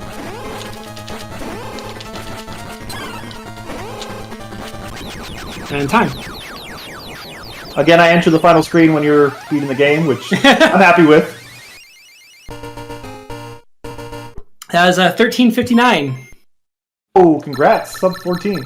Yeah, that actually was my goal for the game because I can stop playing it now. I actually didn't want. I didn't want it anymore. Yeah, That's the best news. that was me picking Mikey as well. I am 11th place. Yo! That's kind of dumb.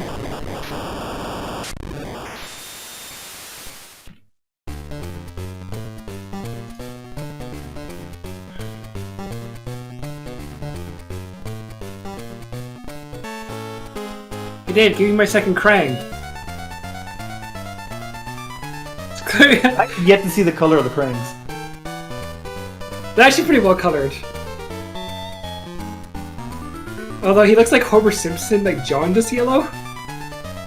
But I expect nothing less than Krang, so you know. What about the Shredder and Krang? Vaporize to milkshake, turn to toast. Find out next time, next Saturday on TNT. No, if you do all the bonus games, you get a 100% ending. Do you really? Yeah. Why? Why? Yeah, there's like 6 bonus stages or something, or 5 bonus stages. I didn't time it locally this time. According to the thing, 15:30. I think I did faster last time? I don't even remember. You were slightly. Yo, but you know what though? I did 2 playthroughs back-to-back deathless, and you died once, so I'll take that. I also PB'd twice, back to back. Don't matter. Don't matter. I didn't die. I gotta take the victories that I can. Fair enough. I guess, are we doing a friendly third? Yeah, well, he's very yellow. Yeah, he is very yellow. I have to respectfully decline because I am hungry. Fair enough. That is a good enough reason. If need be, David, I could do solo third. You could race Dave. Yeah! You know he doesn't own the game, but you know. He could find other means if he chooses. Yeah, David, come on. It's only like a 15-minute game. That's fair. Alright. Special thanks to Susan, though. I keep seeing her name in the credits, so thanks, Susan. Without further ado, let's get started. Both runners will start in 3, 2, 1, and go. So, welcome on in, everyone. We have the lovely Bucky O'Hare. Such an incredible game. If this is not one that you've experienced before, I've definitely highly recommend it. I'm only familiar with this game on the hard mode, so this is going to be interesting not having one-hit death mode anymore. What the runners are going to be doing is going through this game in a specific order because there's actually multiple characters in this game. There are different types of upgrades, so there's things to be able to upgrade your shots and upgrade your characters in the way that it is that they work. So they want characters at specific times for different functions. One of the ones that you're going to see later in particular is kind of like this spirit bomb type thing, which is just such a treat. It's really, really brutal to use, but it is tremendously powerful. This game is really interesting in the fact that you have a lot of the balancing between some kind of run and gunny action, but there's a lot in terms of platforming. There's lots of little things that they can do here to speed things up. So it's kind of fun when you get to experience this casually and then do other things where it's like, oh my goodness, that should have been obvious, like going down on the bottom with the logs there. They both started off really strong there. This waterfall is definitely one of the very, very scary things if you are playing on hard mode, because all of those little things are instant kills, so each screen becomes scarier and scarier as you go along. But they're both handling this quite well, and this there's going to be some cool tech that they are going to be doing later through the run on sort of a similar screen to this, where you're going to see some some death warps, and it's really, really cool to see how that's done. There's certain bosses, they kind of change the way that it is that each of them is fought, and it's kind of neat. This one is invulnerable for pretty extensive periods of time. It's not until it rams off to the side like this that you get a bunch of shots, and you see the description, I'm sure, on the screen there. Yeah, the no turbo. There's a reason for that, and you saw how many times that they had to match for that boss, and some of the later bosses. There's one in particular that we'll talk about when they get to the end of the planet, where mashing is quite a feat. So now we're seeing our first instance of switching the characters here, just to be able to break through this ice section a lot more efficiently. We have our lovely Battletoads-esque section here. It's kind of going through a lot of different genres, sort of similar to that game, and it's kind of neat to see these types of references and different styles of gameplay as you go along. It keeps the game really fresh, so each of the planets that you go to, it really feels really unique in that sense. Yes, you can get squished. That was an unfortunate death there, but there we go. Nice quick recovery. This is a game where a lot can happen at any time, so it's, and some of the deaths, depending on where it is that they are, can be quite costly. So, never discount anyone's lead or anything like that, or never look at it and think like, oh my goodness, they're so far behind, because there's a lot of scary stuff. There's a lot of run left there. There we go. Nice recovery there. This iceberg, this like drift of ice here, lasts for quite an extensive period of time. As you can see from the onslaught on the screen, having a health bar as opposed to one hit KO is definitely very welcome, because that's just a terrifying screen there. This section here with the ice blocks is kind of like a little puzzle section where they have to be careful as to where it is that they're going and what they're killing and that sort of stuff. So they want to be able to get through efficiently, and that was actually quite well done there. Here's we have our lovely instances of instant death inbound, so even when we're on normal mode, it can still definitely happen there.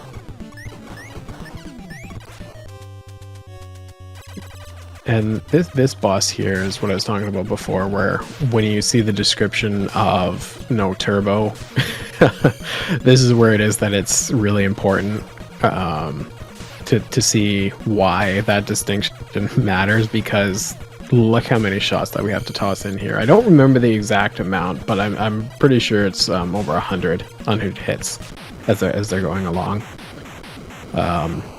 Unfortunate game over there, but the nice thing about it with this game is that even though that you have the lives and everything, the deaths are like, it's kind of like a per screen type game.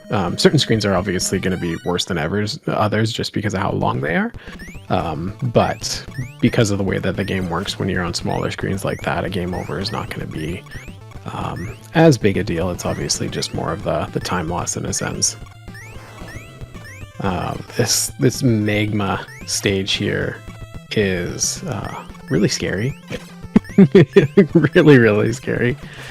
There's some pretty cool stuff there with the boulders, where there's specific patterns, specific ones that you have to go through so that you can make sure that you reach certain things and can get through efficiently. So it's very specific, but luckily it is consistent. So that was a nice boss kill there. Moving on to the red planet now. This is very much, if you've played Mega Man 2, very much similar to Mega Man 2 in the Flashman stage. You saw the character swap there so that we could get the upgrade for Our Lady there. The reason for that is because she has a very, very strong weapon, so we really want to make sure that it is that we fully upgrade her. The health thing might be weird, seeing how much damage it is that he took, but it's going to make sense pretty shortly. I'll point it out once it is that we get there. But otherwise we have, I'm just going to keep referencing Mega Man games. Well, I guess this one we can reference more Ice Climbers-esque platforming. But really, really cool section. But we have something that we're going to be setting up very shortly. Again, there's a reason that the health is what it is.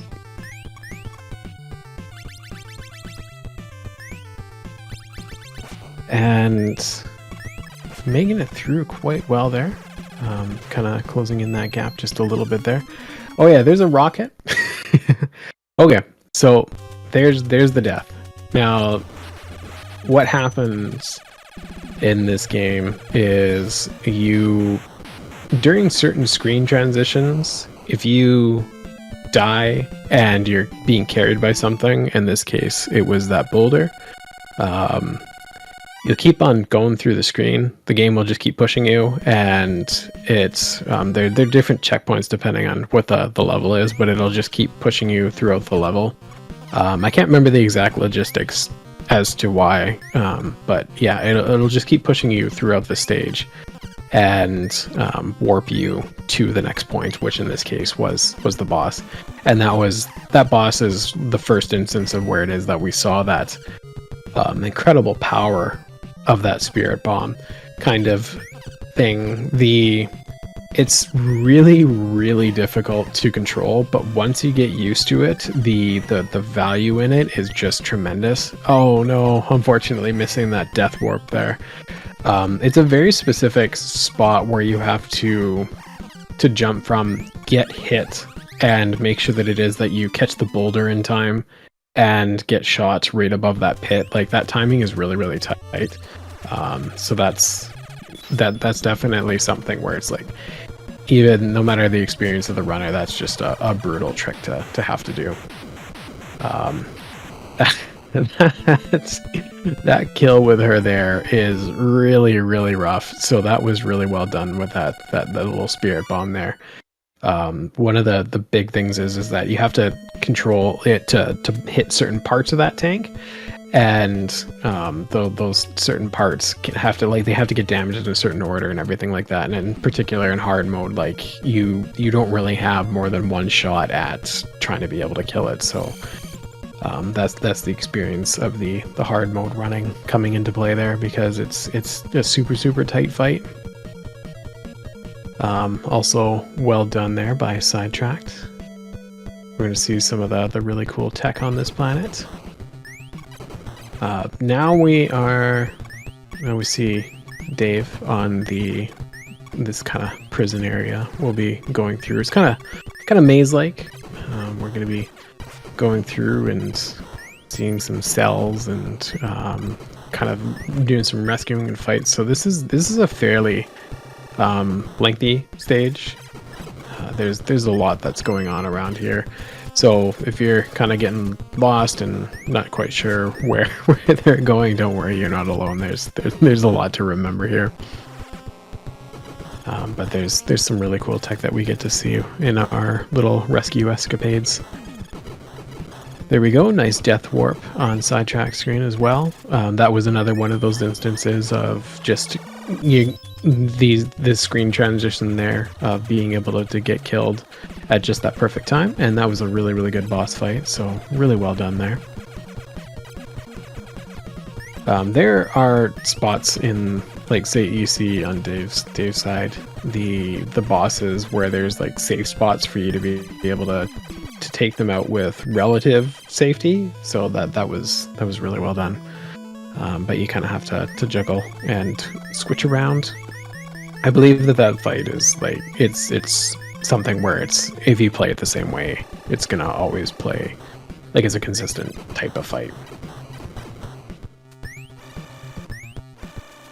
These blocks are interesting. It's sort of like if you've played Super Mario Brothers 3, similar sort of style. Yeah, this is a super impressive run. Both runners are making this look really, really easy. Like, but that goes to most speedruns where it's just, you know, you watch it and you think like, okay, I got this, and then you start playing, you know, like how did they do that? This is very much the instance, like with the kill, like I said, the kill that they both wound up getting on that little tank with the spirit bomb is like immensely impressive. That thing, I must have just, I think I took an entire stream the first time I fought that boss trying to use that spirit bomb and control it to kill the tank. Like it's really hard. But once you get it down, like it's one of those things where it's a super impressive run, and it's something that's really, really fun to play, because like you look at the diversity in the gameplay, like all the stuff that they're doing, all the character swaps and everything, like it's really, really cool. I highly recommend people check it out. If even just to listen to the soundtrack. I know I've been yapping a lot, but trust me, there's a very impressive soundtrack here. Part's scary. So, this is another one of those instances where you see the power of the jetpack and also just the terror there. There we go. But that's where, like I was saying before, deaths can get to the point where they're very costly because you see how long some of these rooms get. This elevator is definitely one of those instances, but thankfully, there's a sweet spot here to be able to get through this a lot more efficiently. So it's definitely, it's still scary, but it's a little less scary than you'd think once you get used to it. And making sure that it is that you're in your magical cozy spot, and there's ways to be able to adjust yourself to make sure that you're doing that right. Really great navigation there by Sidetrakkd on those false blocks there. Very Castlevania 2. The trickery in this game knows no bounds sometimes, and that's another one of those things that if you decide to pick it up and start running it, you'll definitely see some of those spots. If you've ever played it before, you're like, oh my goodness, well, how did that happen? And it's just because they knew where to skip things.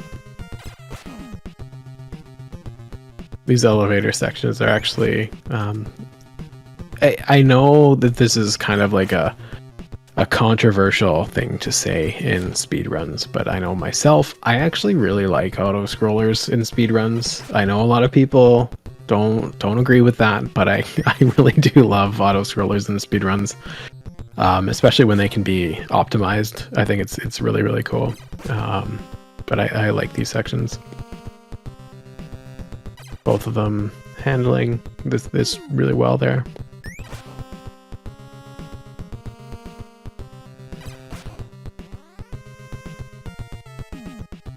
There we go, and now we're at the top there. We're gonna get our absolutely useless friend back.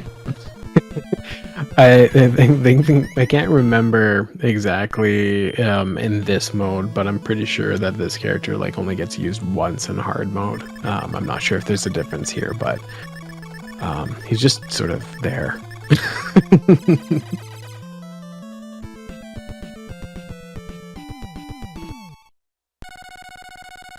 And then we'll be moving right along on Dave's screen there.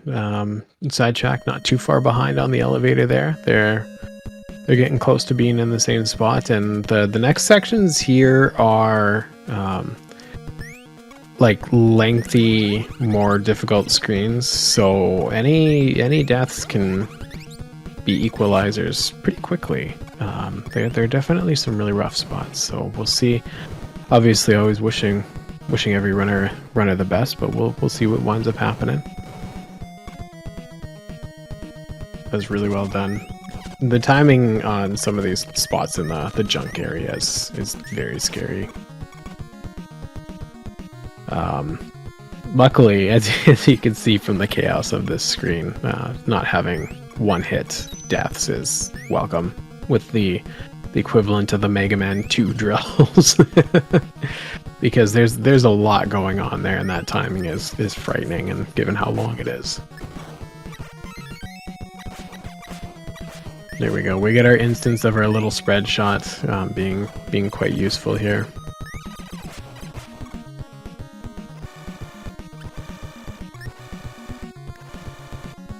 we're going back to another terrifying screen. Anything that involves squishing is always, there we go. Yeah, see, anything that involves squishing is very scary in this game. So it's always going to be something where it's like, especially when we're talking about a race setting where you have to ensure that you're careful with your timing. That last squisher there is a lot tighter than you'd think it would be. These splashing rooms are always terrifying. Yeah, definitely huge old sprites getting squished. How dare you? How dare you have a massive head? Wouldn't have hit those spikes otherwise.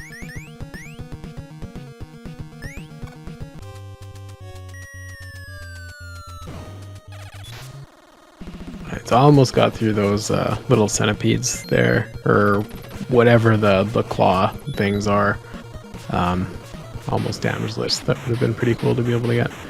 There we go again. The power of the controlled spirit bomb. That was a really nice kill there.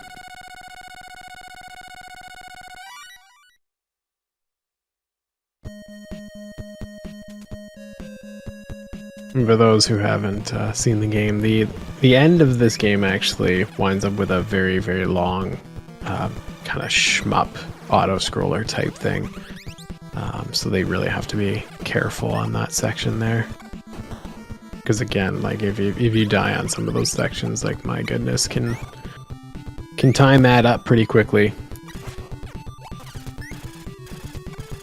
Then we get to some pretty scary platforming. There's a lot going on these screens with the electrical barriers and the spikes and the gravity changes and all that sort of stuff. But like once you start getting through and once you start getting into a groove like Dave's in right now, it's like it just feels so good. Really well done. Let's see if we can get another nice spirit bomb kill there. There we go, got the sweet spot, controlling that just right. Oh, just a tiny bit more. There we go. Tough kill, executed that incredibly well. Love to see it.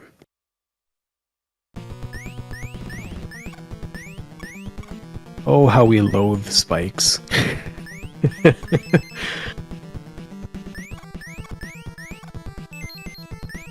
Those things can just be ever so troublesome. Those little elevators are they're pretty awful. Trying to be able to set that up on those teeny tiny little paddles there. And this is where it's just the experience and the knowledge comes in, because when you're going through the casual spot, it can be pretty rough. Just like this spot here is really rough. I remember spending an eternity on these like little switcheroo screens, because there's no way for you to know where these are going to be going. It's not until you've played the game. Like, it's a consistent thing for you to be able to get to the other side, but when you're playing this for the first time, everything just seems scary and random.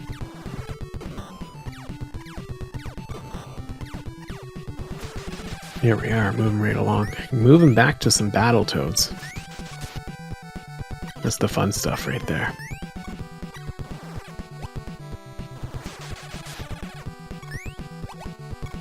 Except for that, unlike Battletoads, this is a reasonable difficulty that makes it a lot more enjoyable. I'll definitely die on the hill that that's one of those games that, you know, it's a really good game that's ruined by difficulty. At least if you played it back in the day. If you play with save states or cheats or anything like that, it's a whole different experience. So you can see this boss, it's just, there's a lot going on. With your missiles and your lasers and the enemies, and just like there's a lot going on. So you gotta get a sweet spot where you can get that spirit bomb in there. Takes a little bit of positioning and coordination, but handling that quite well, and there we go. Sidetrakkd not too far behind on that. Gotta clear the Battletoad screens, and then we'll be moving along to the boss as well.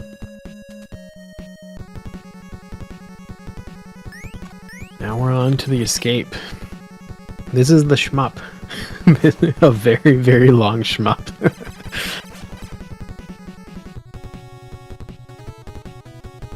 One of the big things with this where I'm gonna have to be careful with everything that's going on is the way that the big boss works here is that it's actually damaging certain sections. Like, it's not something where it's like, hey, I have this overall health bar exactly like this and you can just damage any old spot. I'm sorry. You have to make loops around the boss, and if you miss your shot and don't quite get the health down, then you gotta wait for the whole thing to loop around again, and it's a pretty lengthy process. So hope both the runners are able to take it out in that nice one cycle.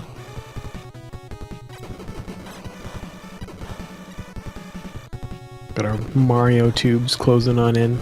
It kind of feels like a mix of some Mario and some Metroid in there.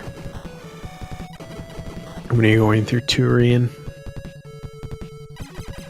But this is where, like I was talking about before, where this game is just such a cool run to be able to go through. It's just got such variety to it. Like, it's something where, you know, you just keep learning new skills and working with the variety of the game. And also, like, if you're going through it casually, like, you can experience the other characters in different ways. The speed run is kind of fixed the way that it is that you do things for efficiency, but casually you get to goof around a lot more, and it's really neat.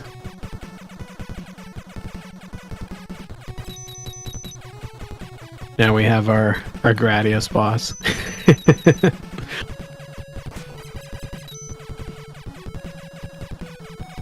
Nice. This is another one of those ones where if you're playing on hard mode, it's just so scary, because when it's just kind of shooting off in all these random directions and bouncing off the wall and everything like that, when you're trying to just maximize damage, it's awful.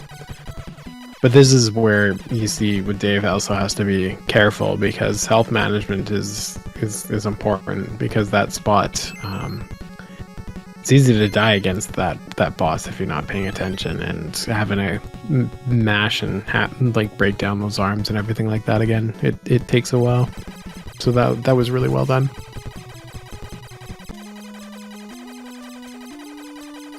And then this is the big boss that, you know, there's just a lot going on here. Getting all these enemies leaping out, and then you see him like going around the ship here, having to take out different things just for safety, and making sure that it is that we're hitting certain spots here to take the boss out.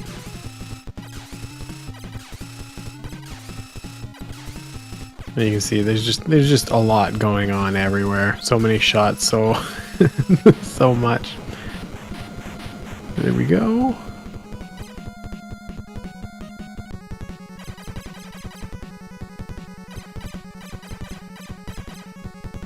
And yeah, there we go. That was really well done.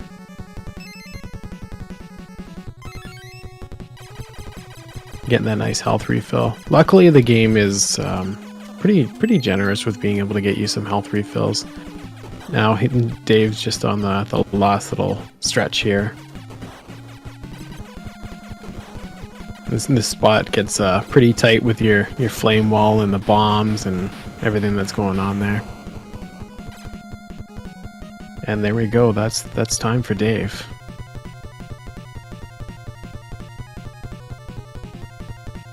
And Sidetrakkd is not that far behind. Just gotta finish off the last little bit of those two bosses there. Doing really, really well. Gained some major ground. Had some of those early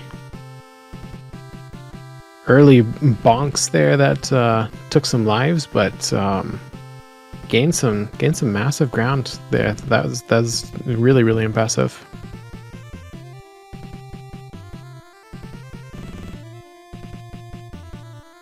Oh, too bad.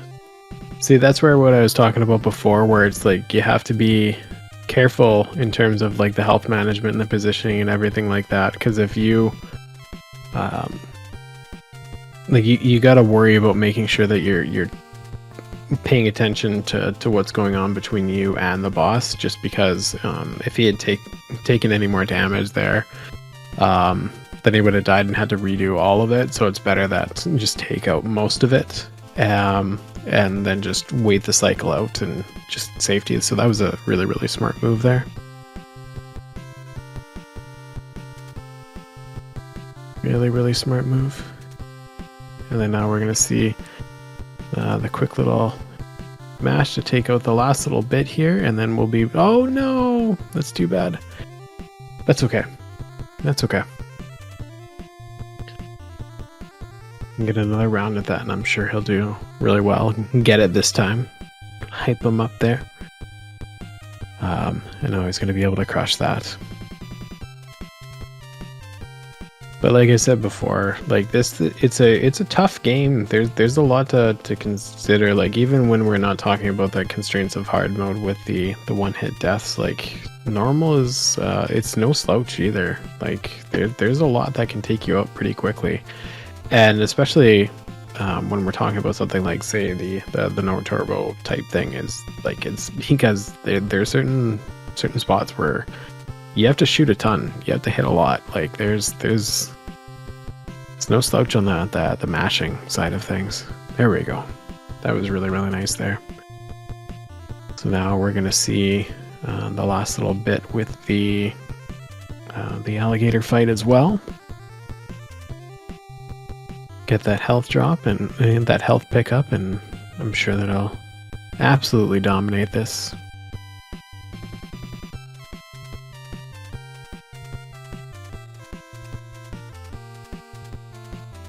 There we're getting that solid mash in there. Show our friend there a thing or two. That was a really, really well done fight. Awesome. Love to see it. And that's time for him as well. So that was an awesome first race, and this is the best of 3. So we'll see what our racers do that second time. On the second time, but you see, like, it can be anyone's game here. So let's see if what we can do. Oh, we're just doing one. Never mind, I lied. Dave won. Well, GG's to both of our runners. That was actually a really good race. We have different ideas of really good, but thank you. I like to be positive and hype up. I think I died 6 times on Blue Planet. And Blue Planet was there was a rough spot there. Yeah. There was 4 unintentional deaths, and then I was like, well, I might as well get a game over so that I don't lose all of my health. So I took 2 really quick ones so that I could get the health upgrades. Yeah, that was really, really smart. Yeah, and then I missed the skip on Red Planet twice, so I mean at that point I was done. But you actually gained some ground in some of those spots there, because a couple of the deaths that Dave had, where he had them, they were not great spots either. So it's like there's definitely things where it could change quickly. So that was really cool to see. Oh, for sure, yeah. Well, congratulations, Dave. You whooped me by like a good three minutes there. So